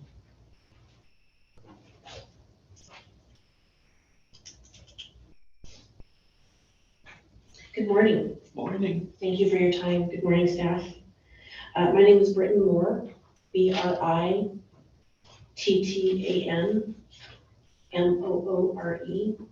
Thank you. I reside here in Sunnyside, address PO Box 1107. It's 98944. Thank you everyone for being here in the room today. I know you've got a few more people to listen to. I'll get through this really quick. I am the sitting chair for the Planning Commission. And although I am not against this project, we need reliable housing here in Sunnyside. We need places for people to live so we can have them come and work in our city. I think this project in general is a great idea. I'm going to back up a little bit and go to the contract on page 12 between the landowner and the builder. Page 12 of Let's see. the staff report or what? Let's see. Yes, page 12, the staff findings. Staff D, where are you? The top of page 12 where it says D, and then you go down to staff findings. Okay, And the last two sentences, the owner of the parcel to the south has agreed to allow the development and access easement through the site. This easement shall be paved and constructed per city standards. So this is the easement, I'm guessing, that is owned by a sitting commissioner, correct? I think that was one of the problems with the planning commission hearing it, that planning commissioner had a financial interest in the project because they granted an easement and assuming he got paid for the easement or will get paid, it's a. Well, this all happened after that meeting. So I just want to point it out, it's very generous for someone to just give someone some land, considering he has always stated that he didn't have any involvement with this builder and didn't have any knowledge of what they were doing with the project. So I just want to state for the record, I find it very generous of him to do. It's a very kind thing. But how do we know he just gave him the easement? Well, it's apparently being recorded. It was recorded at the county. Yeah, but that means he could have gotten paid. Who knows if he Could just have. gave it to him? Yeah, it's a little vague, but But you are saying that was nice of him to either sell him the easement or give him the easement. yeah, considering he told us he didn't have any financial gain, so yeah, that's, Oh, so Yeah. you're thinking he gave him the easement because he said he didn't have any financial gain? Yeah. Oh, okay. so, So you're just complimenting that person for helping the proposal. sure. Okay. Got it. The second thing I want to point out is this traffic survey that was done by the city on page 9. I guess we don't have to really look at it, but if you wanted to. Page 9, staff response. There are no current plans for traffic improvements. The city conducted an internal currency analysis and examined the amount of new traffic that would be created. Trevor, absolutely no disrespect to you whatsoever, but I find this traffic study to be borderline ridiculous. You can sit at the corner of Schoon and Outlook Road, and you are waiting 10 to 15 minutes to get in line at the stop sign. There's no way to know what human nature, what people are going to decide. They're going to try and take the quickest route into town, so we don't know that they're going to take Yakima Valley Highway. If they are going to go west towards Yakima, chances are they will take Yakima Valley Highway and exit the city that way. But there's no way of knowing. Traffic is so backed up. We've got some kind of business just past Highway Fruit on Yakima Valley Highway that a truck every afternoon, semi-truck has to back in to unload and backs up traffic a good 10 minutes just trying to back into that area to unload his truck. I'm not sure what that is, but we've got some traffic issues. I would recommend that a more detailed study be done. I don't think that, Here when he went through the I was. difference between this was done with modeling software from YVCog, not just sitting down and, how long ago was this study? That do was you know when this past summer. the modeling was Might be a date on it. April 21st, 2023. of this year? Yep. April 21st of this year. Okay. The trouble is, with the TIA, even requiring that would still involve the same assumptions that traffic, most of it, they figure, okay, so that intersection is as bad as you say, they're not going to go use it. They're going to take Yakima Valley Highway as the assumption, and they would take that assumption in a TIA too. The point is, will that additional traffic make the intersection fail to an LOSE or not? And that's determined by concurrency or a TIA, either one. The trouble is, there's assumptions to be made here, and if it's that bad, do you really think they would use that intersection of Schoon Road and Outlook? I think people are gonna pull out any way that they can. I don't know that, I think Schoon I think the cars can be backed up past the police station entrance, that road there, with that much traffic. You're talking about, 2 cars probably per unit, morning and night, trying to get to work. Traffic is an issue now. I can't argue a study. If a study is a study and that's what they say, then. It's a modeling, it's software that is probably, it's going to get turned over to artificial intelligence one of these days pretty soon, but Yeah. so far it's a little better than sitting down with pencil and paper. Okay, so. The only other thing I had to say was, like I said, I think the project is a great idea. We need the we need the living space for people here in Sunnyside. I'll go back to what I recommended personally at the last meeting, was to cut this project down from 3 stories to 2 stories. We have people that have land and property and homes that would like to keep some sort of privacy. 3 stories gives people the opportunity to look even further into what people have next door, cars, vehicles, opportunity for theft. I'm recommending that there be no pool. Our current city pool right now is just about bankrupt. And so we've got all these kids that would be in this apartment complex that could go swimming at the Sunnyside pool. Also the safety issues. I'm recommending that there be 24-hour manned security, not just cameras. And a 10-foot brick wall. I don't think that's allowed, is it, 10 foot? Isn't it 6 to 8 feet? Yeah, 8 feet maximum in the, I'll say 8 feet then, 8 feet wall, brick wall. But what is that going to help? Well, you've got kids playing, you've got animals running out onto the streets that could leave the complex. Sports balls, people that are driving, gawking, looking into the complex, seeing what might be going on. I just think it's a safety issue. They're saying it's safety to let people in the complex see what's going on the other side of the fence.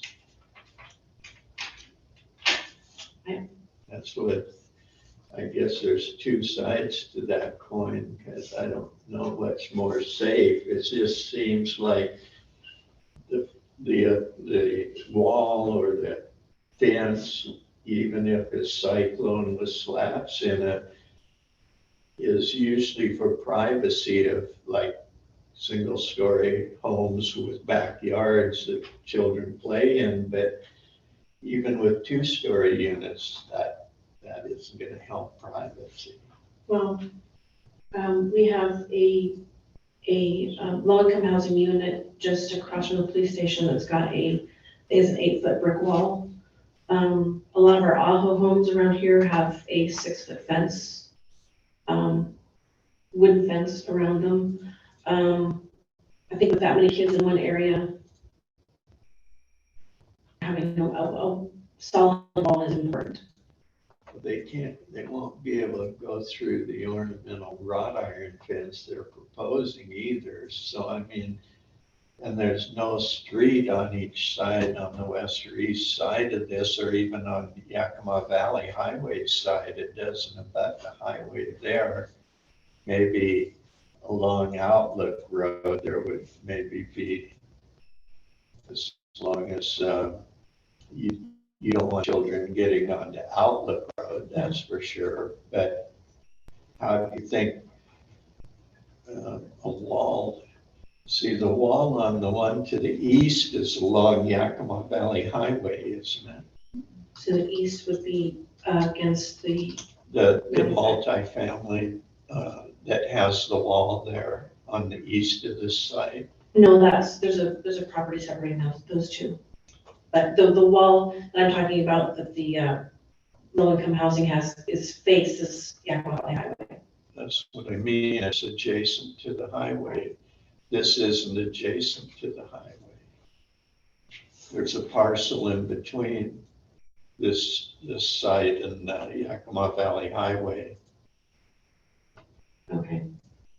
You know what I'm I'll let you saying? hear from everybody else, but that's just my opinion. You still have that opinion that there should be, I'll put in the recommendation, regardless of what I recommend. Why was it again that you say there shouldn't be a swimming pool? We have a city pool that's empty quite a bit of the time, and if we have that many kids in an apartment complex, it's a great place for them to go swim. I think that having a swimming pool in a complex of this size is going to create some issues. Like what? What issues? Well, everyone's going to want to be swimming at one time. Pardon? Everyone's going to want to be swimming at one time. You've got teenagers Isn't that their problem? I mean, It is, but it's kind of a city problem where the cops have to be called every hour. why would the cops have to be called every hour? Well, we don't have, Sunnyside's got a lot of issues. Maybe I'm overstepping my opinion. I'm just trying to figure it out to put in the recommendation. What you're saying is, you're saying the pool isn't necessary because the city pool isn't used? I'd rather see more parking than a swimming pool.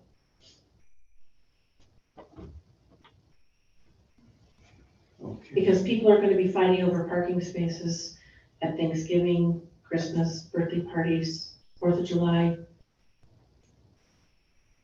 Well, the parking is 1.4 spaces per unit, which the city only requires one space. Agreed, but if you are living there and you're a family that has 2 cars, that's not so fun.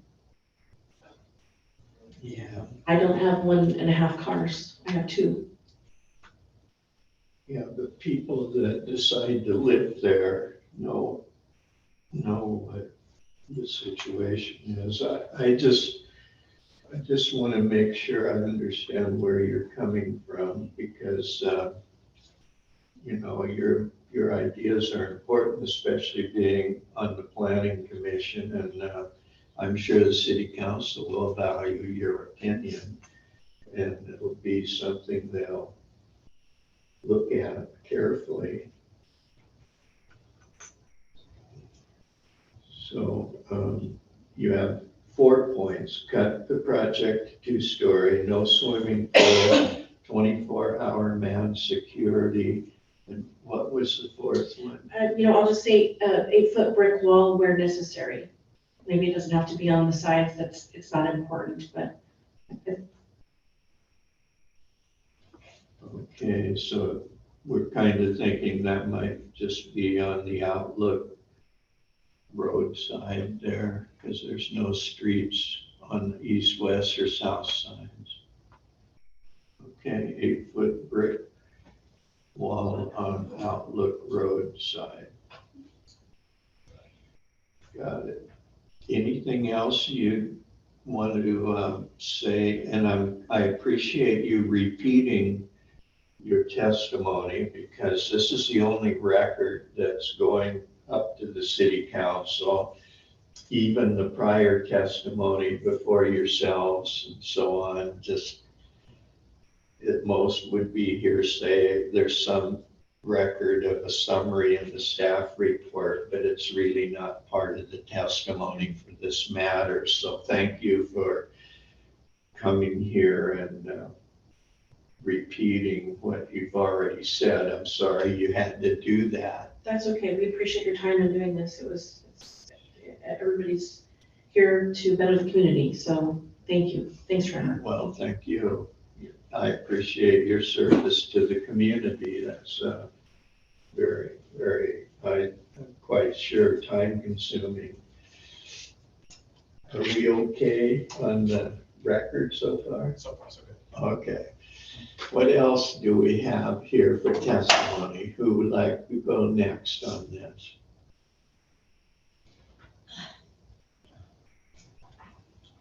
I'm Suzanne Simpson, and I'm at 1030 West Yakima Valley Highway. My property is right next to the little short section there. Which on what side? I'm on the west side. Okay, and let's see, there's a green home there and a, Yeah, there's two modular homes. I mean, my modular and the other modular behind me. so you're the one that's on most to the south. Yeah, I'm right next to the highway, on the highway. Okay, I saw that when I looked at the site there. There is a little bit of distance between you and your home and the Yeah. fence there. I guess the fence must be the property line Yes. there. Okay, good. Well, what would you like to testify about? I agree with making 2-story instead of 3-story. I still consider 384 units, and you're going to have at least 2 people per unit. And 2 adults are going to have 2 cars. You don't have enough parking space. And there is no parking on Outlook Road or the highway for them to park extra.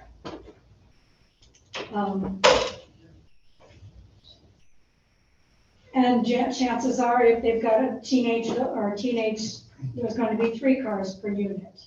So you just don't have the room for parking.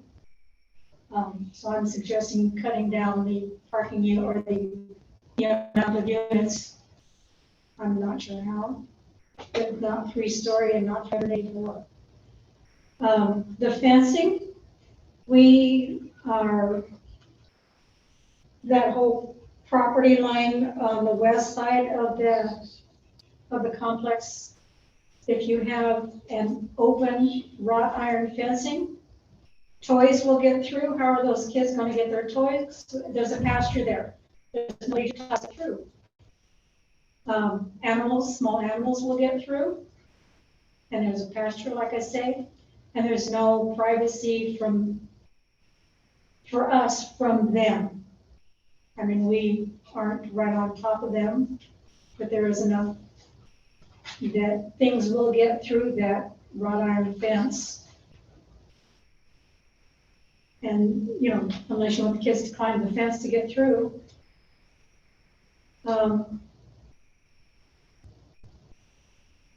I think that was let's see, what was it? Oh, and then the traffic, you've got the traffic, on the little traffic map, it shows, what was it? 3,000, or it's per 1,000.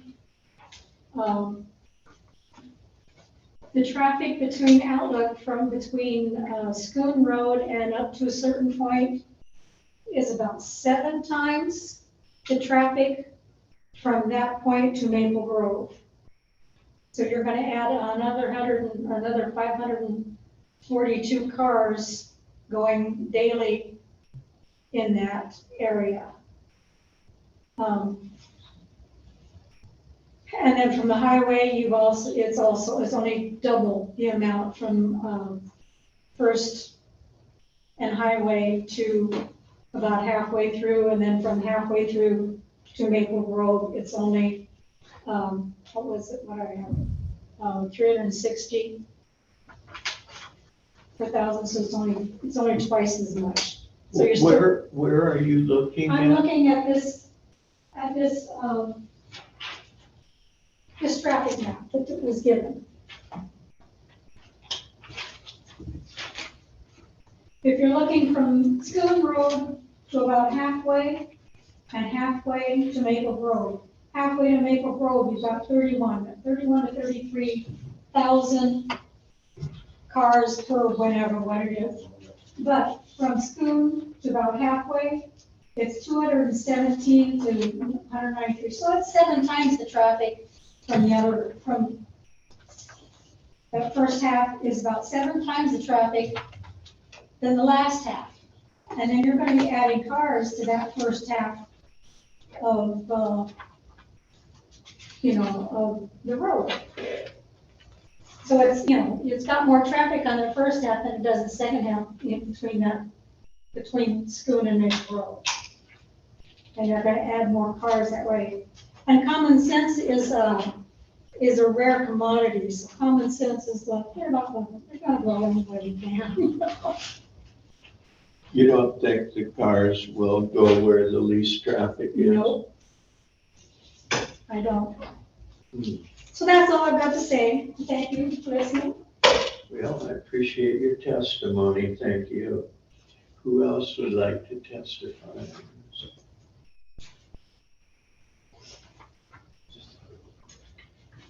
First, I'd like to thank everyone for the opportunity to address my concerns.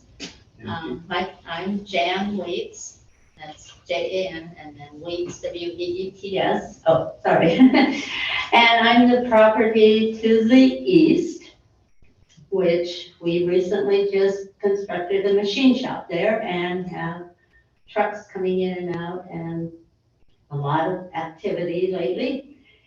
So my concerns are maybe a little personal from the aspect of how it's gonna affect my property. First of all, I am in strong agreement that we need an 8-foot brick wall against that area. Because it needs to be a sound buffer. We make noise at 6 o'clock in the morning, and I don't want to have any noise restrictions, because it's a machine shop or commercial. Again, I'm concerned about the setbacks of the property buildings closest to my property there. Are they going to be how far from the property line? There's no, no setback on that required in that zone, so. So for buildings, they could be right against the, okay, Yeah, that's a there's, problem. yeah, that's the zone, though, that's the way the zone is. I mean, Even you're with in the housing, same Even zone. with housing, I know that supposedly at mine, we can as a commercial, but when you change it to housing, they can be right up against it. The Okay, buildings could be. okay, so there really does need to be a wall then. The other concern I really have is, I'm taking a look at this diagram here, and this, of the parcel, you know, how it's going to plan. I'm only seeing 2 storm ponds. And where is all the storm water gonna go for all of these parking lots and off the roofs of the buildings? They're not gonna automatically go to these 2 storm ponds. When we developed our property, we put a storm drain all the way down our 11 acres. Clear from Yakima Valley Highway, way down to the Outlook Road. So they're gonna have to do something different than that as far as stormwater, as far as I can see here. The other thing I see is that there is on here little drawings where they have parking lots and then they have a little notch that hits out to the adjacent properties. I can't read what that is. Can you tell me what these are? Let's see here if I can get to the diagram here that you're talking about. Do you know, Mr. Martin? They look like trash enclosures. What, are they trash dumpsters? Yeah. The Oh, okay. dumpsters, All right. they say in the narrative that the dumpsters are gonna be in enclosures on, I think, 3 of the sides, so that they'll be able to be kind of shielded, but also that people can get into them without having to open a gate. So those, does that answer that question? And I guess my other concern is, we just built a machine shop and we plan to have a retail outlet there in the future, plus additional buildings. I mean, we have 11 acres and there's only a couple acres actually utilized at this point. What kind of restrictions am I gonna be faced because there's housing next to us? That is a concern there. Do you want to address that a little bit, Mr. Martin? Because I don't know of any, but. No, the property is still, I mean, it's zone B2, which is our general commercial zone. Give me just a second, I'll go over there.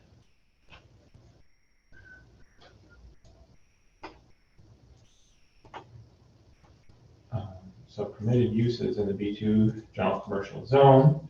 You mentioned doing retail in the future, but so anything that's permitted in the PB zone, you can do there, which is a professional business. Similar retail and service establishments dealing directly with consumer, which is exactly, I think, what you described. You're really dealing directly with consumers of any sort of manufacturing it's blanking on it's blanking right now. But yeah, so yeah, you'd continue to be able to use your machine shop for in favor of fabrication shop to really deal directly with customers. That's absolutely fine.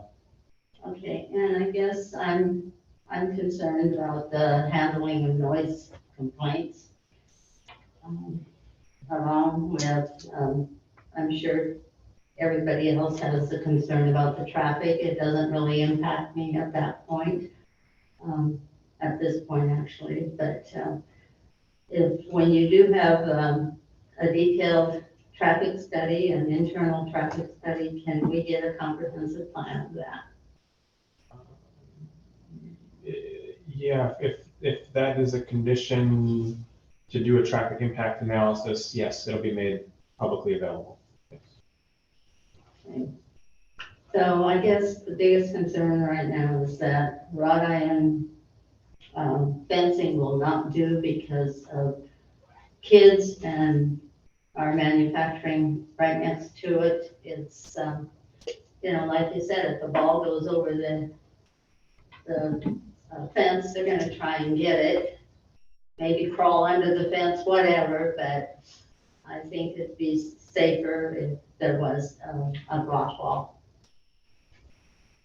Okay, Okay, I think that's it. Stormwater is a concern too, because I know that land there is very swampy.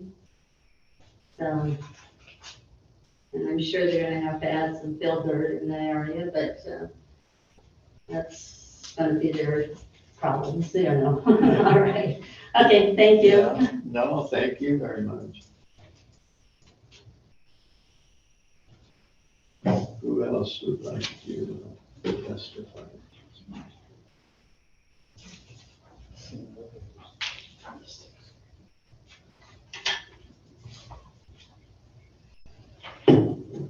Hello again. Hello. My name's Tom Dolan, Dolan. I am a planning commission member or commissioner.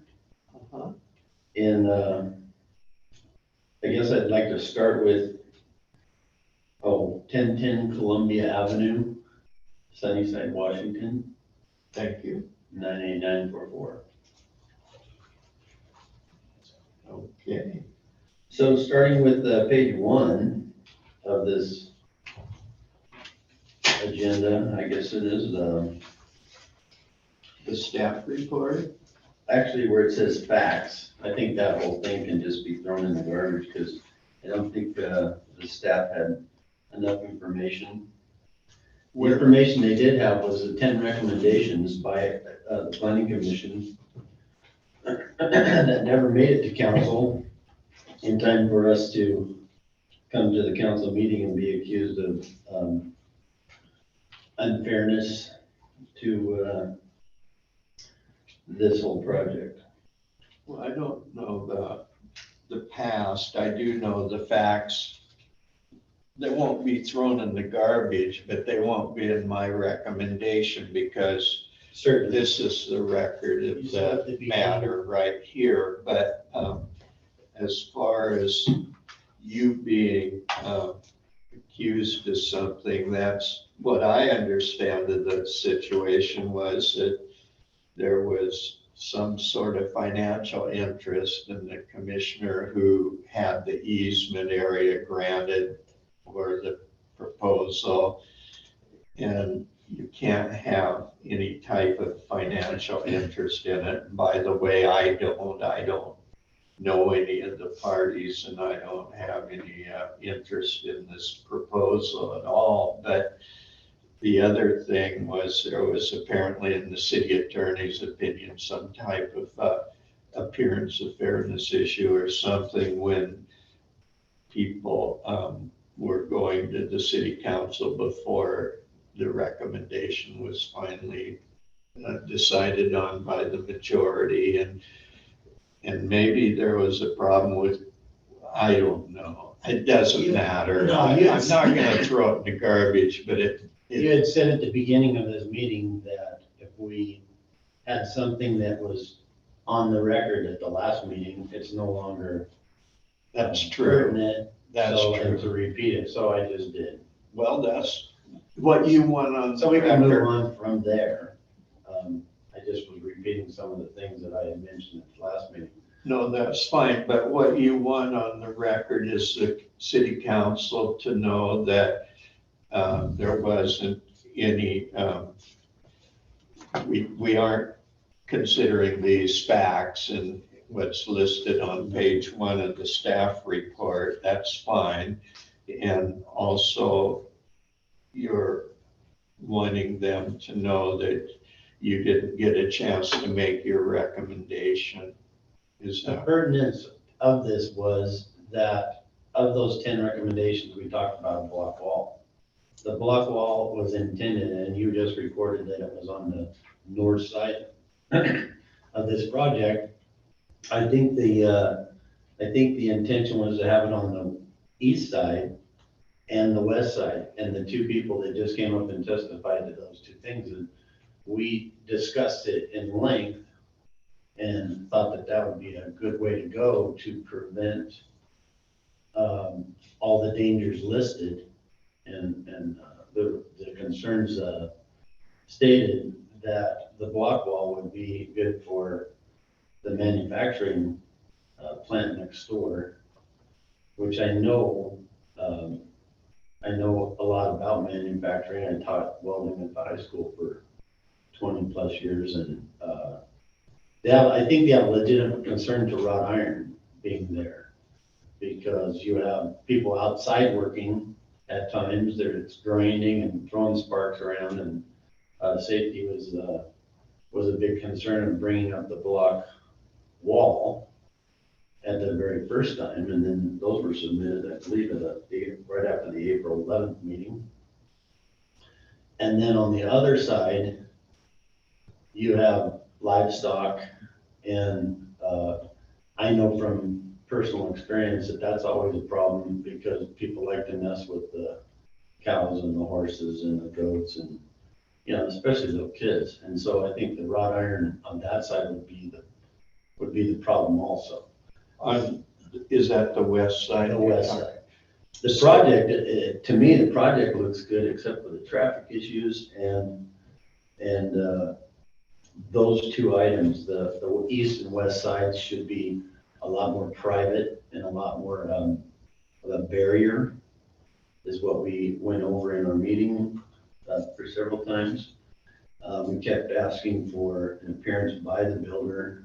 That never happened, so I made a motion to table it until we could have. And that motion still is on the table. So let me get it straight so I can understand it. Your recommendation, and you think, now I didn't say there should be a block wall on the north side next to Outlook Road.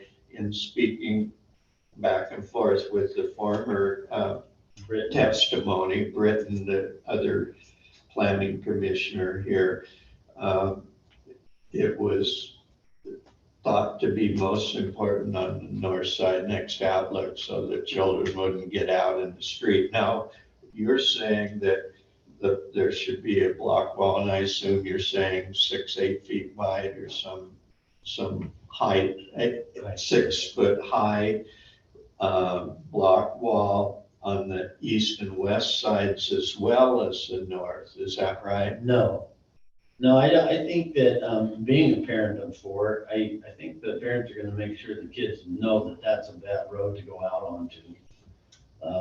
I know they probably can't put a gate or anything there, but I think that's not a problem. It's like you were saying about previous testimony not being something that would be in your recommendation.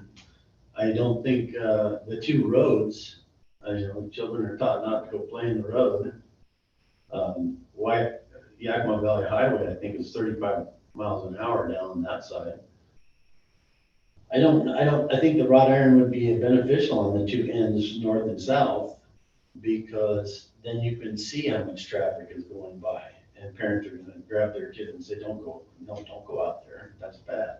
parking. So I think that's gonna be, something that's not an issue as much as, the manufacturing going on next door. And if you have an apartment building right up against that Wheats property, that's gonna be a huge problem.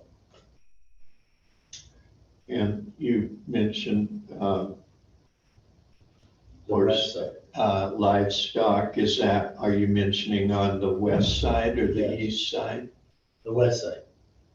The west side of the property and the east side of the property, I believe the block wall, when we first started discussing it, was to be those two more than anything, because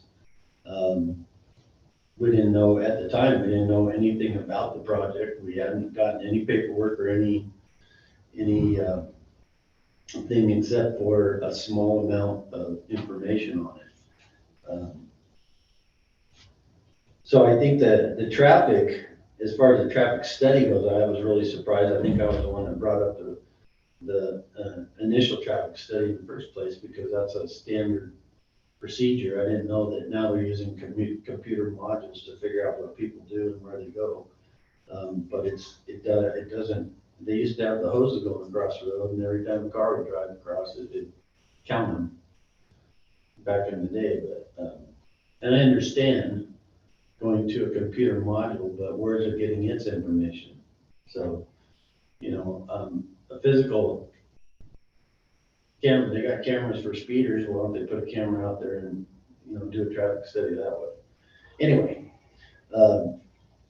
that's my input. Was the reason we're asking for the block wall, or we had moved to putting in something like that, was because of manufacturing and because of the livestock on the other side.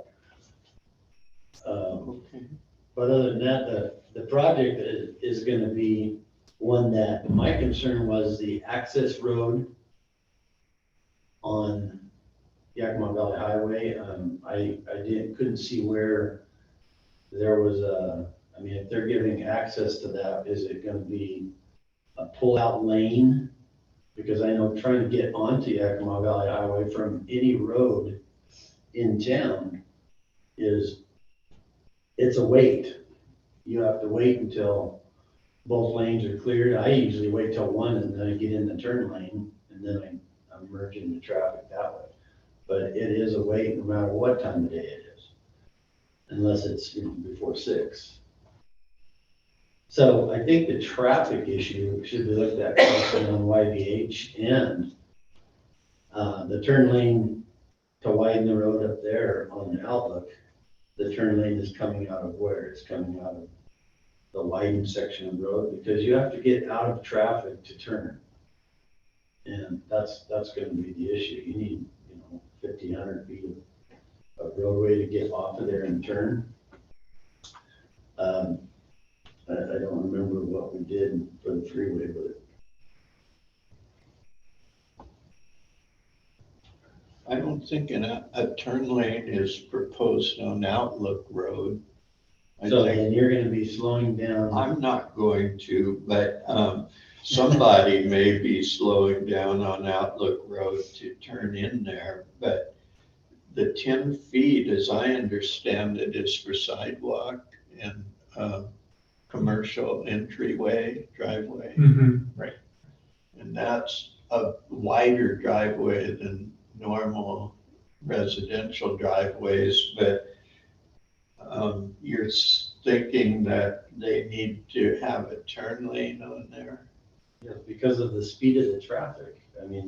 It's and the amount of traffic. I think you need to be able to get off of the main travelway, off of that lane of travel, to be able to turn safely, because you're going to be turned in there trying to keep from getting rear-ended, and there's a kid running across the opening. Things like that. That's what I picture, is that for safety's sake, you need to be able to get off of you have your right lane and your left lane, and you need to be able to get out of traffic and then make your turn, because I've experienced the speed of traffic on both YVH and Outlook Road many, many times. So those were just recommendations that, we had thrown in and they got lost in the shuffle somewhere. Yeah, So I was trying to get them repeated. you want to let the city council know that you recommended those things. Mhm. Okay, I'll put it, regardless of which way I recommend, I'll put it in there that that's what has been recommended. The turn lane idea, that would be for people coming from the west, from Maple Grove. And they You would can get come out of the way and turn around there. And it wouldn't affect the people coming from the east, and it wouldn't affect the people on Yakima Valley Highway, just the people coming from the west of Maple Grove Road. Yes. I don't know how Well, many. and turn lane on YBH would be mandatory too, I would think. It's 35 down there. And trying to get out of there, people don't, of course, it's pretty much everywhere, but, You know, people there's, just want you to get out of the way because they're in a hurry. okay. Anything? Thank you for your time. Appreciate it. Good seeing you again.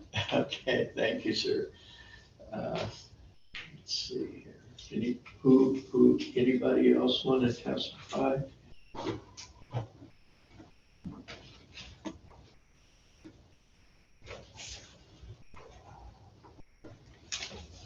Hey, good morning. Morning. I have a letter here from one of my neighbors that couldn't attend, and there's obviously at this point multiple neighbors that couldn't attend because of the time that this meeting has taken place. So do you want me to present this to you? Yes, you can make that part of the record. We'll give that an exhibit number. I think there was a right to submit written, you can just send that. Okay. How long is that letter? Can it be read or not? It might be able to be read. Is it? It doesn't look like it's more than a page or two. See what it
Okay, check, 1, 2. Let's see if Debbie can still hear us.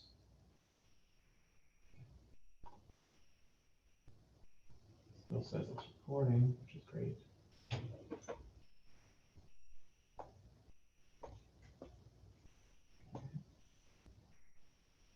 Close that.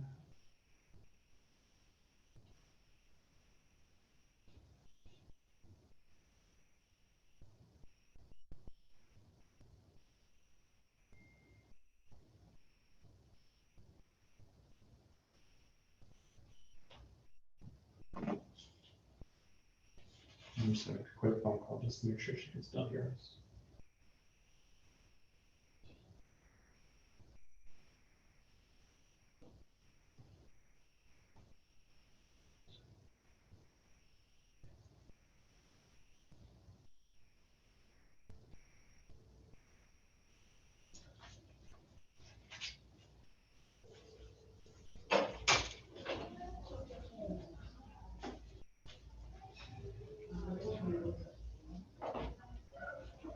She may be at the counter, right? Everything appears to be the same. It still shows that the microphone is working. It still shows everybody but my laptop online. My phone's still recording, so I trust it. I just sent her an email, so she might be at the counter at this time. Okay, thank you. Do you want to introduce yourself again? I think I'll wait till he reads Balthazar's Oh, sure, absolutely. letter. Yeah, so, What's your name, sir? John Nyborg, 3731 Outlook Road, Sunnyside, 3731, Outlook Road, and that's on the west side on the north side of the proposed project. and the northwest side. You're west of the project, Directly north across the street. on Outlook Road. You're across the street, okay.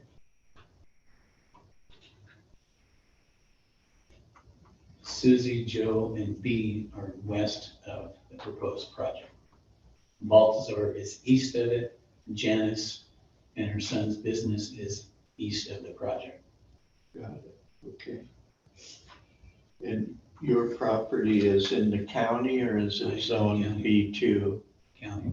county on agricultural use? We're R1 residential is how we're zoned, but it's agricultural use. Okay, good. So you want to go ahead and read the letter from Balthazar Avalos, is it? yeah, Balthazar, Baltazar. Avalos, Avalos. And I'm calling it Exhibit A1. Okay. Okay, so, all right. My name is Balthazar Avalos. I live at 3740 Outlook Road in Sunnyside, Washington. My property is located on the northeast corner of the property where this apartment complex is going to be built if approved. I strongly oppose this project for many reasons. One of these reasons is crime itself. These low-income apartments will bring vandalism and maybe drugs into our neighborhood. Crime will definitely grow with all these people coming in. Traffic is also a concern. The corner of Schoon and Outlook roads are bad enough during rush hours in the morning and afternoons. Cars are literally racing on Outlook three or four times every day. Weekends are even worse. I believe we should address these issues and find solutions before even considering this project.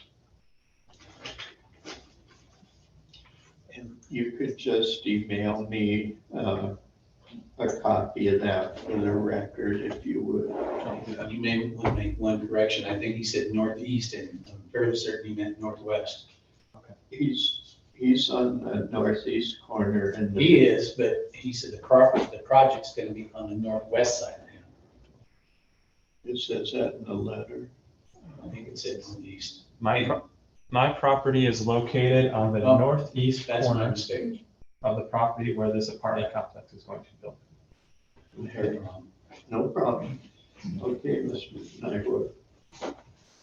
You know, I'm not exactly sure where to start on this. There's so many notes, and I think the biggest problem is the neighbors. We're all lay people. We don't understand all the policies and procedures, but if we want to get down to the policies and procedures.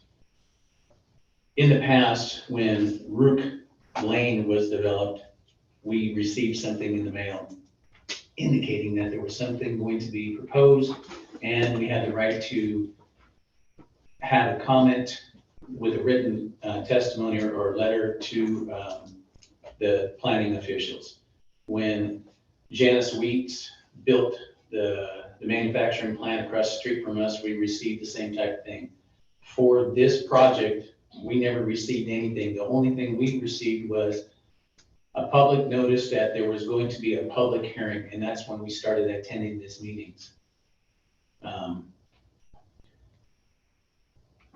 There was only one appeal, or not appeal, but only one person responded in that 20-day time frame, and that was the Department of Ecology, which I find it odd that anybody involved in this whole procedure wouldn't have thought, why is the only person responding the Department of Ecology when we showed up for these public hearings and there was up to 20 of us in a room each time. And we've gone to 3 of them. This is now our 5th one. And the meetings were then at 5:30 in the afternoon, where most people could attend these meetings, and 6:30 for the city council. These meetings at 9 a.m. Most of the neighbors are gainfully employed where they cannot make it to these 9 a.m. meetings, which I find that very inconvenient for us if we're going to talk about something that's going to be proposed to happen in our neighborhood and we don't have the right, well, we have the right to show up, but not everybody can get the time off.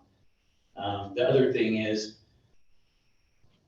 whether it's inconvenient for, not inconvenient, it just seems to be unfortunate that we spent 3.5 hours in a hearing examiner meeting with you guys on July 19th, and all of that information and now is just basically hearsay.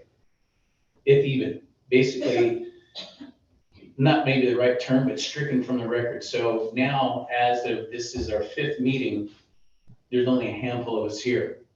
So that's convenient for one party and very inconvenient for all the neighbors that are concerned about this proposed project.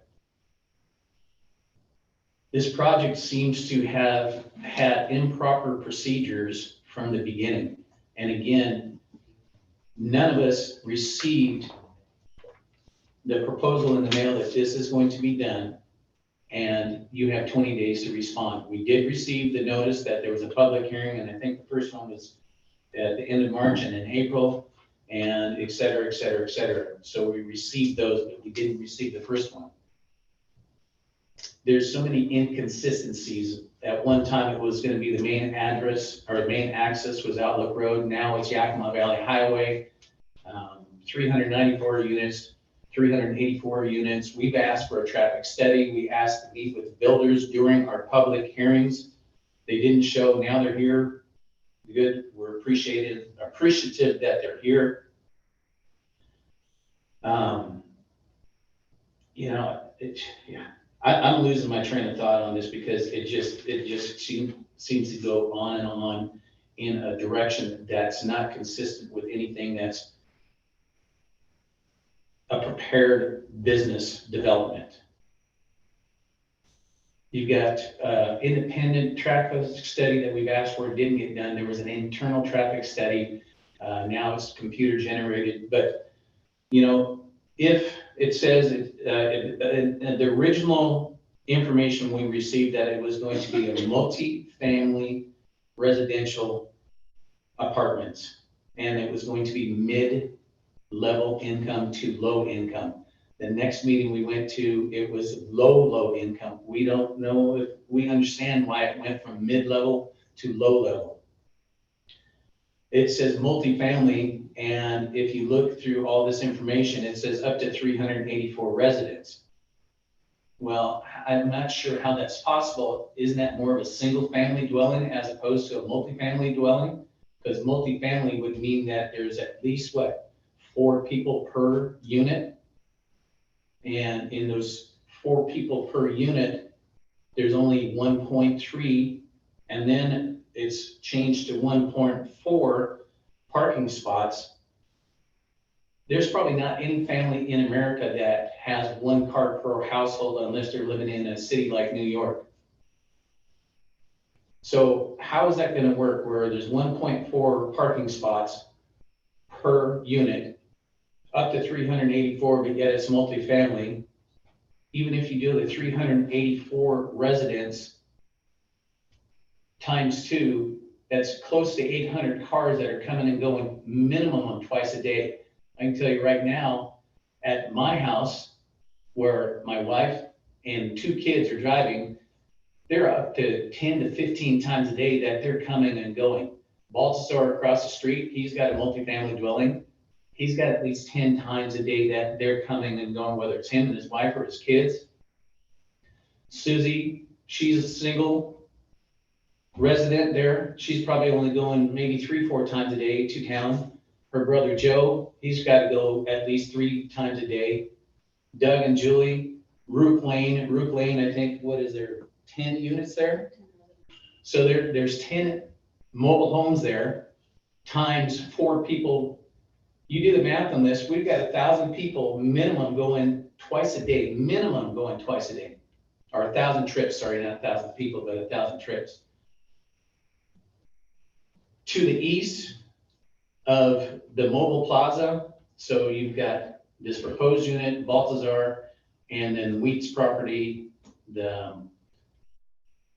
what used to be the hospice house, and then mobile plaza. They're gonna build another business there, so you've got that business going on. Then you've got Catholic Charities proposed across the street from me. We're gonna have 3,000 people roughly coming and going in the next 2 to 3 years. I don't think we have a good enough traffic study to determine whether or not these roads can accommodate that type of traffic.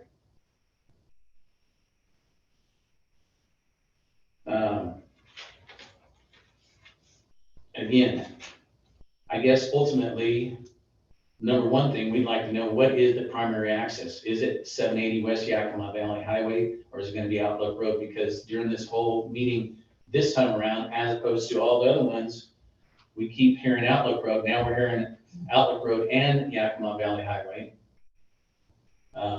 What is it? Which one is it for sure?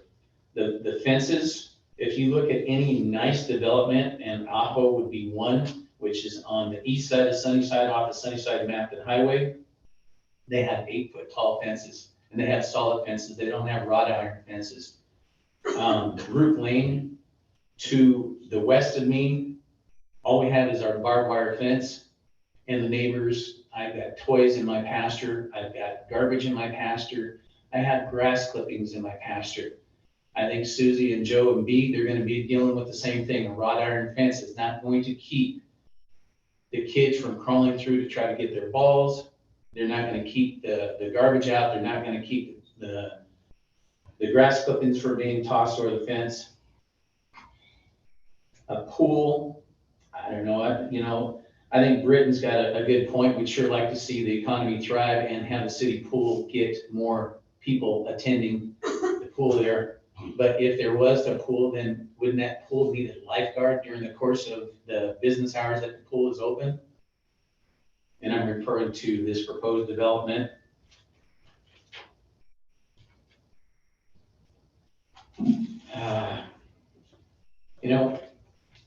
What's the other one here?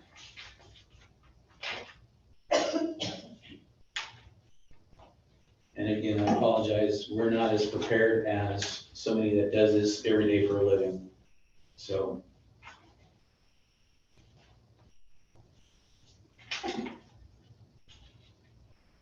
I can find this information when I'm sitting at my dining room table, but I sure can't seem to find it now. Take your time. Well, I just feel stressed out. I mean, again, the last one was 3.5 hours, and we've been into this one, knocking on the door 3 hours. Yeah, I mean, again, right here, it says approximately how many people would reside or work in the completed project. The project could support 384 residents. I guess I need clarification. If there's 384 residents, why are we calling it a multi-family dwelling? Multifamily dwelling is more than one living unit in the building. A single-family dwelling is one living unit in the building, Okay, like a fourplex, a duplex. Duplex is a duplex, but triplex is anything above that, it's multifamily. so, and again, just apologize for my lack of knowledge here, but 384 units, does that mean the 384 units are only going to house one person per unit, or does that mean up to 4 people to 6 people, however many they could get in that unit? Well, it depends what type of unit they put in. It could be a single.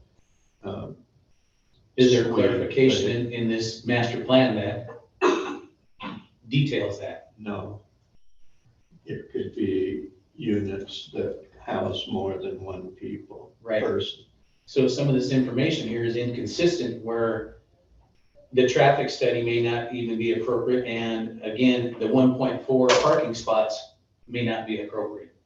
Well, the traffic study is based on the ITE generation manual's number of residents average per unit. And the other part of the study is software takes into account what you're talking about. They have to average how many people might live there, and the parking spaces required is something the city council sets at 1 per unit. This is in excess of that, but that could be changed.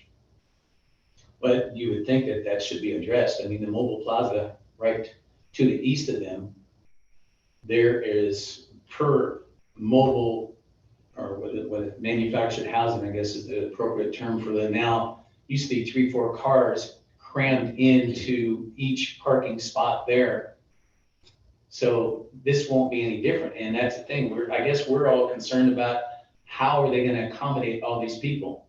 And you've got, like they said, every day there's a reason for a party, or every day there's a reason for somebody to stop by and visit. So you've got 1.4, and maybe mom and dad actually do live in one of these units that they have built. And then all of a sudden grandma wants to stop by, or the cousins want to stop by. Where are they parking at? And you've got multiple tot lots and clubhouses and all this. Anyway, we just feel like there's not enough preparation. And just a lot of inconsistency. And again, we don't want to be conspiracy theorists, but the fact is that we went to a 3.5-hour meeting and there was more testimony than there is today. And that just conveniently is now gone. It's not convenient. Well, for us, it's convenient. It just seemed very It was an puzzling to us. invalid hearing, and it should be corrected. That's what we're doing. It's not some type of conspiracy or. Well, like I said, that's how we feel. It's real puzzling to us that all disappeared, and either Treader or somebody said that information from that meeting on the 19th was now to be considered hearsay. That's the court says that, not us. We didn't just make it up. We're trying to I'm not follow saying the you're making it law. up. I'm saying that's how Trying it to comes follow across. the law on that. But it's real inconvenient for us as neighbors that are It's concerned about inconvenient this. for us too. I believe you. I do. I do believe that. But this thing is drawn on, and it's been done, we feel, improperly. It's not our fault, I and we're agree. correcting what was done improperly. That's all we can do. So, yeah, anyway, we're gonna butt heads on this, and that's my fault because I think I've gotten myself into a spot where I'm not being as open-minded as I should, so I apologize for that. No, you don't have to apologize, but Well, I do because. there's no conspiracy to forget about testimony in the past. We can't help that. How do you explain where we didn't get the letter about the proposed development and we didn't have 20 days to respond to that? You said you got the notice. No, what I said is we got the public notice, or the notice for the public hearing. There was nothing in there about responding. That's the notice that you're We supposed to received that in get. March, and they said the notice went out in February. A notice went to you for this hearing August 2nd. You are correct. I'm talking about when the proposed development happens. Usually you receive something in the mail and say, by the way, this is what's happening in your neighborhood. You have 20 days to respond. Of course, I don't know what did notice not go out for the planning commission meeting or No something? notice went out for the planning commission meeting. For the planning commission meeting, you are correct. Proposed development, when Root Lane, before it went to fruition, I got something in the mail and said, this is what we're proposing. You have 20 days to reply. And then after that, they had public hearings or planning commission meetings. When Wheats developed their thing or had theirs, we got a notice in the mail that this is going to be proposed. If you have a problem with it, respond within 20 days by written comment. We've never received that. We received a thing that the planning commission was having a public hearing, and that's why we all attended. Sitting, just logically thinking and sitting there and looking at a room and going, oh, there's 20 people here. How come none of these 20 people responded to the letter that they got? Wait a minute, maybe they didn't get the letter. That's what I'm trying to say. We didn't receive that. Otherwise, out of those 20 people that showed up and we were all basically opposed to this, we would have responded within that 20-day time frame and said, hey, we don't like this, or here's the reasons for that. So was there a notice of application sent out or a notice of Well- SEPA? Well, yeah, there was a SEPA notice of application that went out along with the DNS. But if I may, regardless of all of that, this is I think those are moot points probably at this point, because this is He's probably correct. It probably is a moot point. because it was renoticed. They did a notice of application go out. Yes, yeah, and I could provide that for you if you so desire. So I don't know why you didn't get the notice. It goes to people within 300 feet of the Realize that. proposal, so you can check with staff after the hearing. Obviously, I don't know why you didn't receive it, but there was a notice apparently sent out. Apparently, we didn't receive it. Otherwise, we wouldn't have all shown up to the meeting saying that we didn't receive it. And that's where we showed up to the first planning commission, the second planning commission, and the third one with the city council. Yeah. Well, I'm sorry about that. Well, and I appreciate that. But that's what we're trying to say is things aren't done in the way that procedurally they normally have been done with me, at least with two neighbors building or developing something. Well, that's true. It's certainly unusual the way this has happened, but there's been, as a result of all of these problems, a lot of notice out to. We've received everything from the first planning commission forward.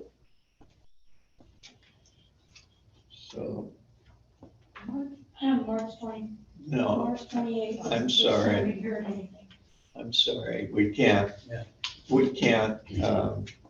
take you unless you're at the microphone. Well, I can tell what Susie's saying is March 28th is the first time we received anything in the mail about this project.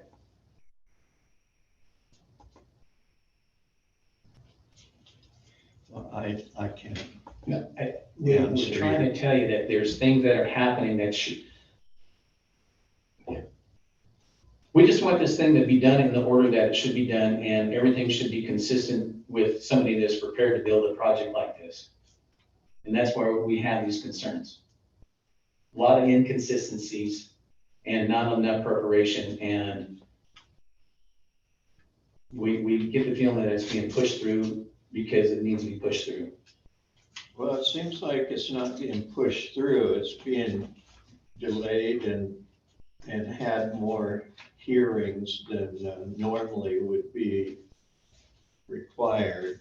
It's trying to be done in the correct manner, and that's all I can say. You're just saying that it's being pushed through incorrectly, and all I'm saying is this is the only way it could be done correctly because Well, at the this prior. point, yeah, the planning problem. commission got removed from it, and now it's here. We appreciate the fact that it's here at this point with you listening to all of us, we're upset that we had 3.5 hour meeting and that information at this point is just hearsay. Well, I'm upset about it too, because I didn't want to have to come down for another hearing either. So Right. I'm with you on that. But the tape recording didn't work, and we're trying to make sure it works this time so we don't have to come back again.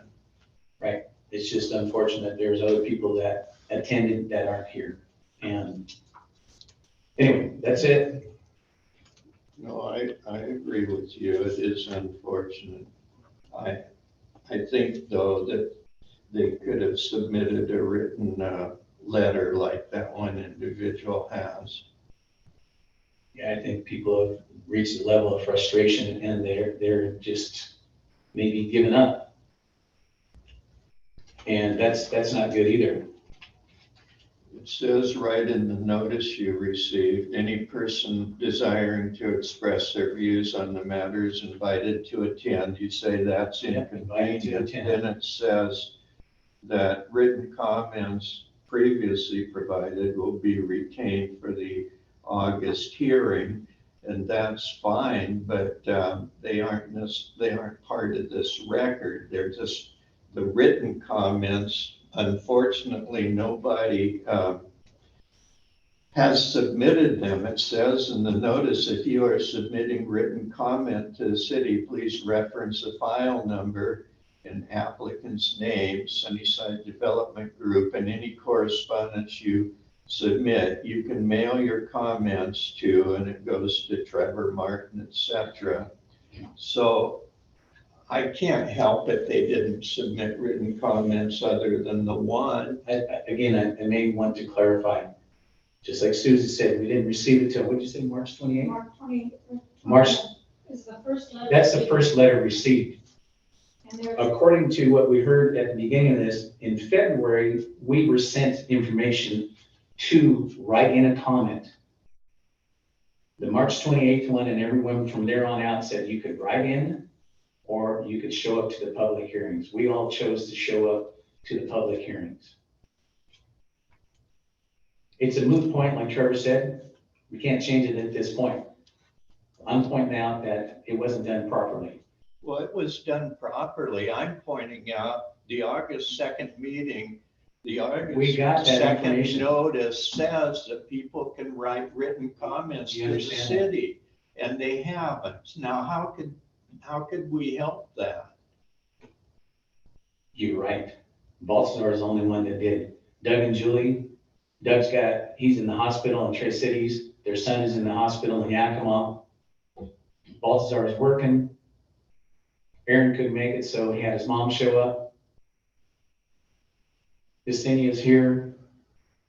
Brian Tate couldn't make it because he's working. He could write a written comment. I just think like- that the problem is they feel like there's so many things, again, from it doesn't really matter. The fact is, we have our view, and from us, it seems like a lot of inconsistencies, and we don't feel comfortable about the way it's been taken care of. Well, this August 2nd notice to people would have been normally the only notice anybody got, and they could have submitted written comments Correct. like it says, and they still could have, even though you say there were a lot of problems in the past.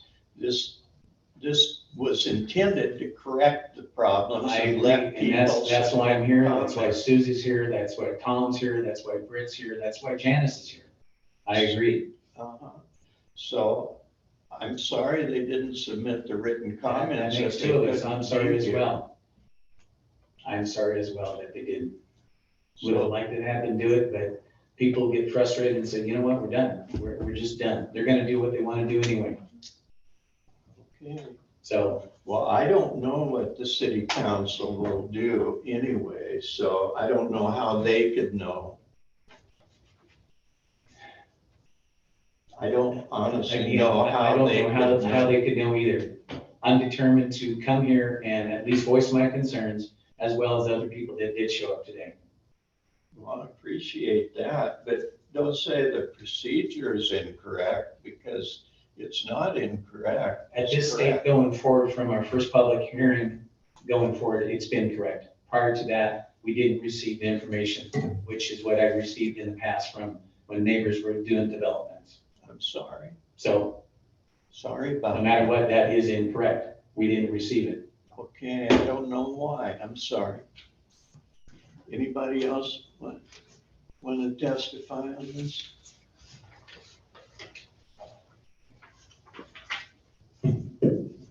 Hello, my name is Yesenia Rook. I live on 151 Rook Lane, which is where John Nygor was referring to the 10 units that are on that private lane on Rook Lane.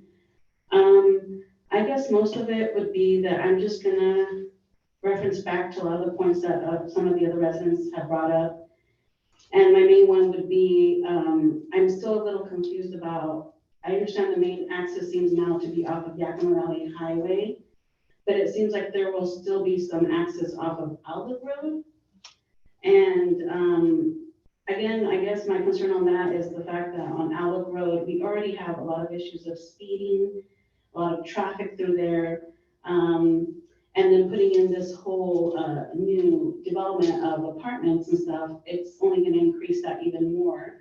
In the past, I did suggest, I think, of a possible four-way stop sign over by Maple Grove intersection and Outlook Road to maybe help a little bit with that, because we do got a lot of people speeding through there once they leave from Scoon Road all the way through there to that Maple Grove intersection. There's been a lot of accidents over the years. One of the residents there on Root Lane, he's the first one that lives in there on the entrance. He got hit by one, I believe, a vehicle not too long ago, maybe a year or two, I can't remember. Huh? Less than a year. And so, yeah, that was a bad accident there because the vehicle was speeding through there, and I don't remember the whole details, but I know he had gotten into an accident there. We've had other people that have been drinking and driving hit a fire hydrant along, I believe, in front of or close to Nightboards and Balthazar, all of those. And a lot of that, it's just my concern about the speeding through there, of how that traffic will be controlled now that we're putting this new development with all these apartments and even more cars through there. I know they brought up, or the developer brought up about common sense using that, but that doesn't necessarily mean that they will access the Yakima Valley Highway. I think if they know that through Outlook Road, they can get through there faster, they'll be going through that way instead of Yakima Valley Highway. I feel like Yakima Valley Highway is a very busy road to begin with already now, and then adding the developments and then even more. I would almost just like to ask that there is no access into Outlook Road out of that development, because if we already have the issues with the traffic, and this is where I think we still need to address that, or have the city address it, or do some traffic reports still more than that. I agree with Brittany more on the 2-story recommendation instead of 3 stories. I also agree that the 8-foot fence on the west and east side should be put up to protect either businesses or residents that exist there with livestock and all that. I know Doug and Julie, that was a main concern for their privacy. They're on the west side of that property. And then I guess they could do the iron rod fence on the north and south side if they feel like that is necessary. The other thing about the fact of the development coming in there is the security issue. I know they mentioned 24-hour camera security possibly.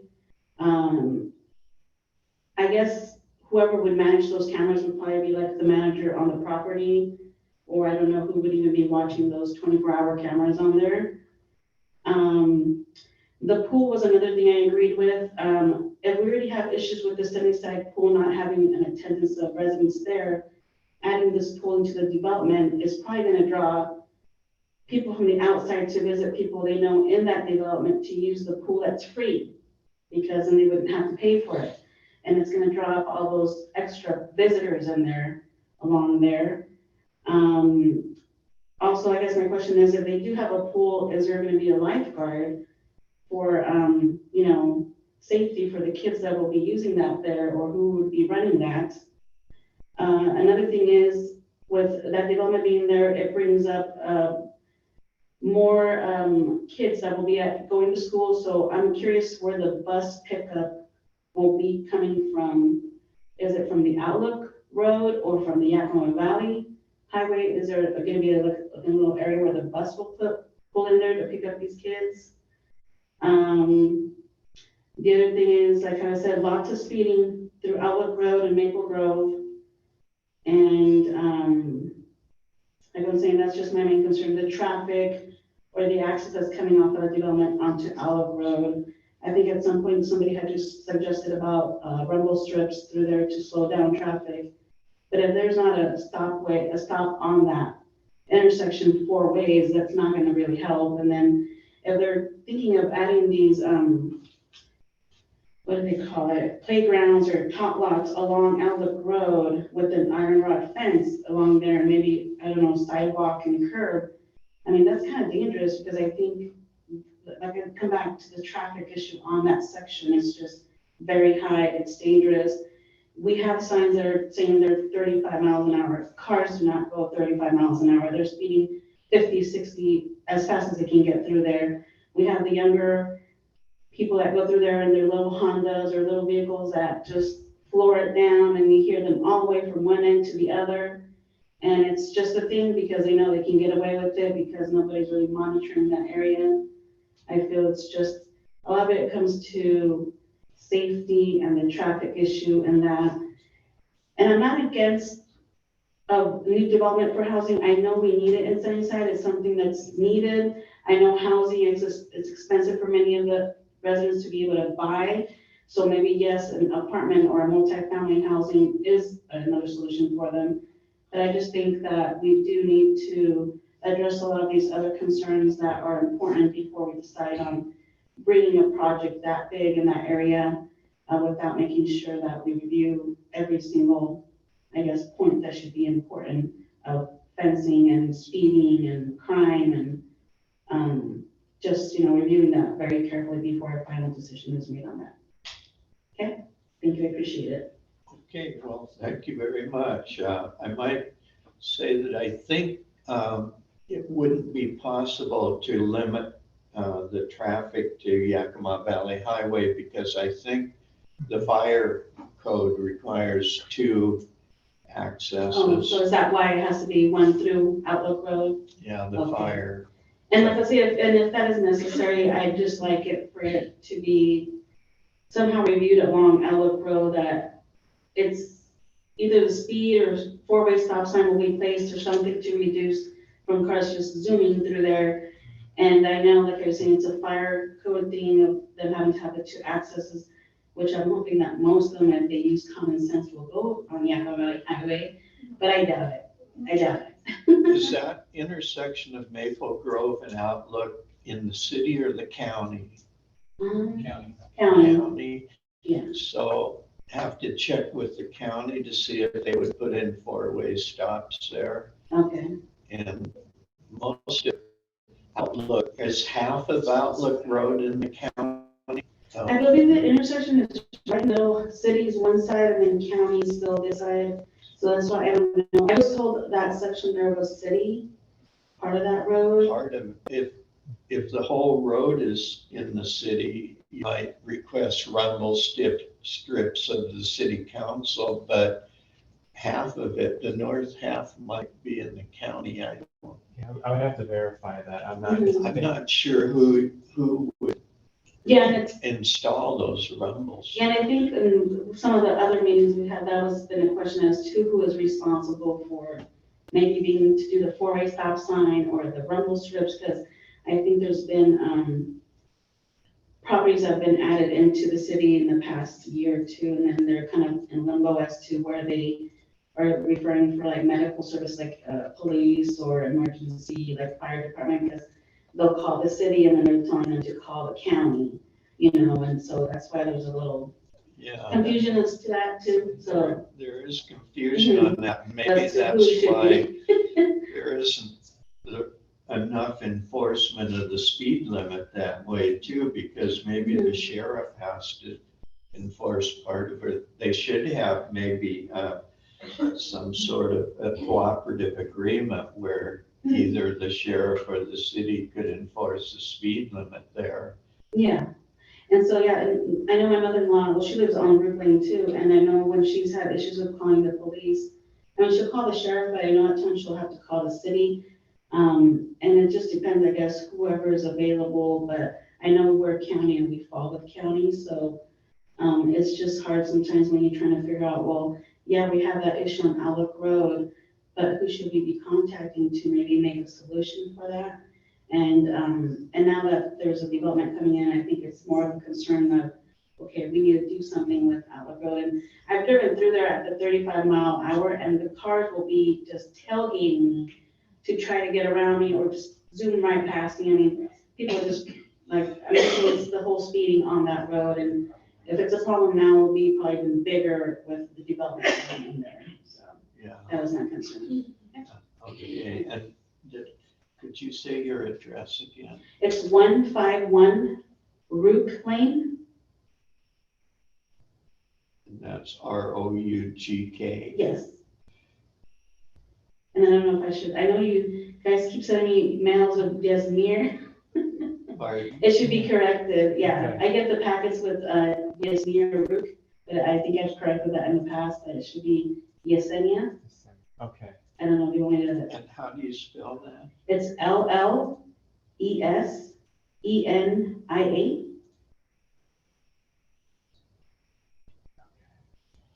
So let me get that correct for sure. Llesenia, Yes, that's correct. and that's your name. Yes, And what it appeared in the packet was Yesmir. yeah, Yasmir or something. Yeah, I apologize for that. I mean, I knew it was for you, I just thought, yeah, I gotta correct that. I'm sorry. Okay, we'll make sure that it's correct, and all of this information will go up to the city council now. I am trusting that this is now a legal hearing that has a verbatim record, so they can listen to it and they can hear all of this, and I can include a lot of the testimony in whatever I recommend. So if nothing else, at least the people that are making the decision are going to hear what you say today and what you've said. So, I mean, there's some advantage to this hearing in that it would, be considered by the decision makers. So, I mean, even though it's been irregular and inconvenient and troublesome in the past, at least we're getting your thoughts and recommendations and feelings to the council. So that's the main thing. I just want to make a note, Trevor. My mother-in-law lives on 11 Rook Lane, and she's been getting a lot of the Brian and Judith Tate packets to her address instead of her getting her own for Kathy Rook. And I know Tates are 11, but they're not the 111. So I'm looking at it right now, the assessor had it wrong. Oh, See, the notices go out to the addresses stated in the assessor's okay. information on their website. Mhm. And if Yeah, I they just gotta have make a it point. wrong, at least the city can correct it for their future address. Yeah, that's what I thought, at least let you know for in case there's any future mailings that have to be corrected, so. Okay. Correct, fill me in on, is Rook Lane, where is that, to the east or west of this site? So it's right across from, what are we considered, north? Yeah, north, North of the site in the county, yeah, northwest, yeah. northwest of Yeah, the so we don't county? fall within the 300 foot, but it's still, a lot of the residents there were still concerned about what was going on with the development there. Oh. So that's why it was added into this, because I came to one of the meetings to begin with. Well, me and my mother-in-law came to one of the meetings to begin with, so. And that's why Okay. we were just added into the whole process of this. So your Rook Lane is to the west of this, between Maple Grove and this site? West, yes, on Maple Grove and Outlook Road, northwest. On the north side of Outlook Road. Yeah. It's on the north side of Outlook Road. Yeah, and it's a west. development there of 10 manufactured homes that have been put in there in the past. Okay, because there's manufactured homes to the east of this site too, aren't there? Yeah, so you're, maybe didn't get the notice because you're more than 300 feet away. And I was aware, because then I did ask Trevor to be added on there, Oh, and that's how I started getting the packets afterwards. okay. Thank you. Okay. Is there anyone else who would like to testify in regard to the problems with this?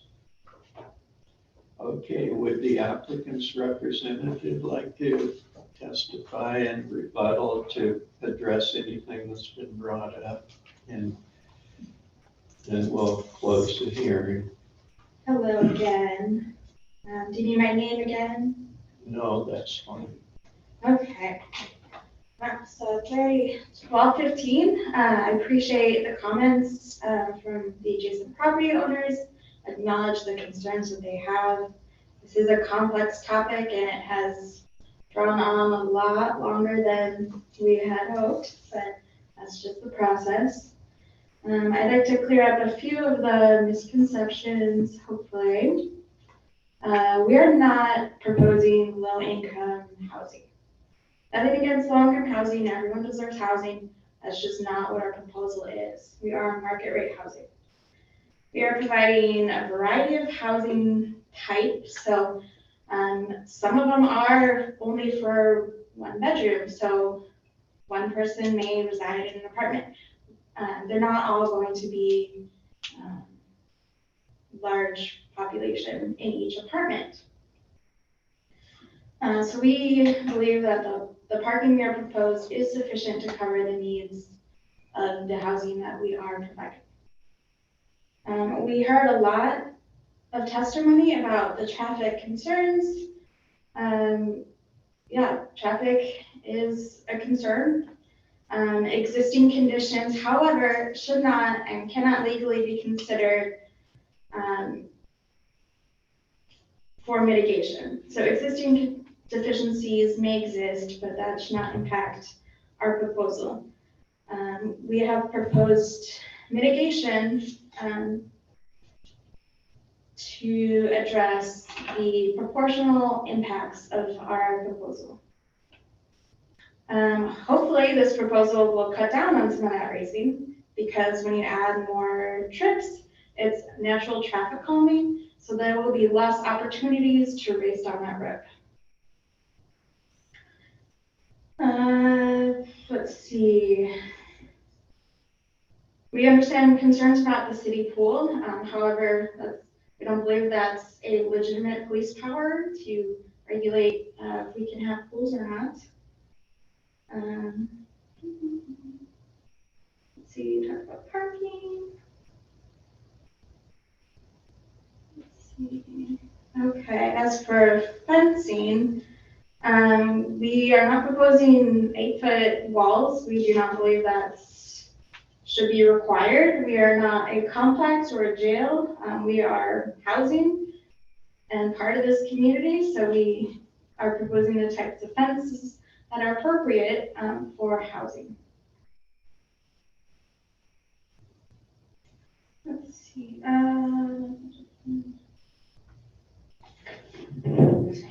took a lot of notes, a lot of testimony. Okay. And we did hear from 2 members of the Planning Commission. They're not here anymore. I'd like to thank them for their service to the community, but I'd like to put on the record that they do not represent the Planning Commission.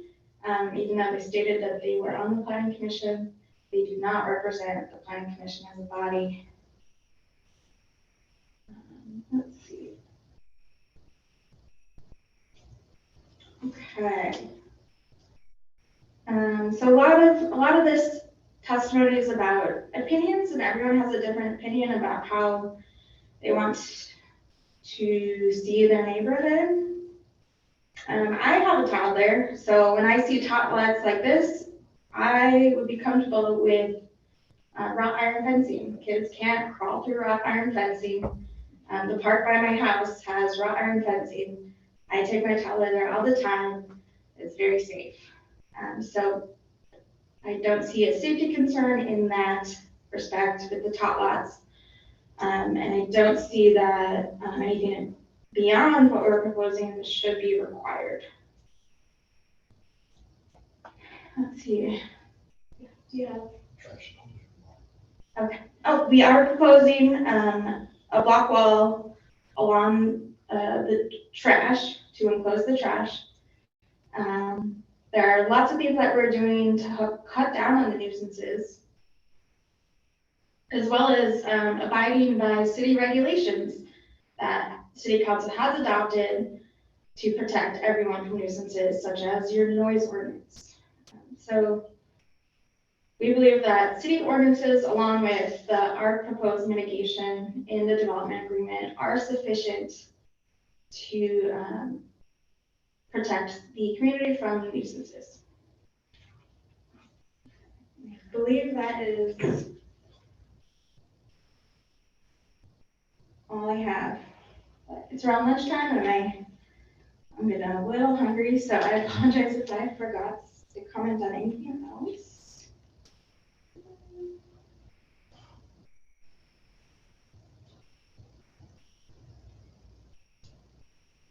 Okay. All right, that's it. Thank you. Okay, did you have anything you want to add? I don't think I have anything additional at this point in time. Okay, I'll try to put as much of this testimony in my recommendations one way or the other as is reasonable. It's a lot of testimony, and I'm going to ask for a copy of the audio recording today so that, number one, I make sure there is one, and number two, so I can get the testimony accurate for the city council to review in case they don't all listen to the audio recording. It's important that they know, and all of you, and you should encourage the others to attend the city council meeting on this. You'll be getting the notice of when it is, and it will be them that make the decision. It's not going to be an easy decision for them, and no doubt they're influenced quite heavily by you folks as members of the community and people who are directly impacted or affected by this proposal. So make sure that you appear, and that the ones that didn't appear today are encouraged to appear there. They can testify to items that are in the record, no matter who put them in the record. Like if one of you testified about problems and these others that aren't here have the same problems, they can testify at this closed record public hearing about those items and concerns that are in the record. And, you know, even though there's a feeling that some of the things weren't done correctly in the past on this matter, hopefully this hearing will get the things in the record that should be there, and you can have the people who were unable to be here attend the city council meeting, which I understand is in the evening, or? Yes, it starts at 6:30 p.m. So, I mean, that's not going to have the same problem as this hearing did time-wise for them, probably, I guess. So, I mean, these things can help correct whatever problems have been in this process to this point, I think. And that's all we can do. So I appreciate everybody's testimony, and sorry it was so inconvenient to appear a second time. Sorry that it's taken almost another 3.5 hours here, but we do want the evidence in the record. The record's gonna go to the city council.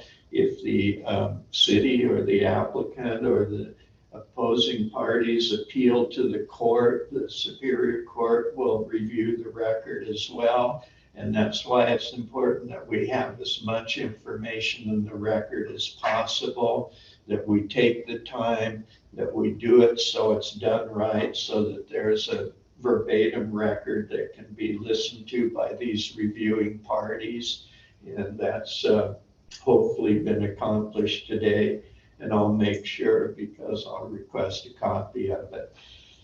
And I'll work up my factual recitations for the council to review based on what the record says. So with that, thanks again, and I'll close this hearing.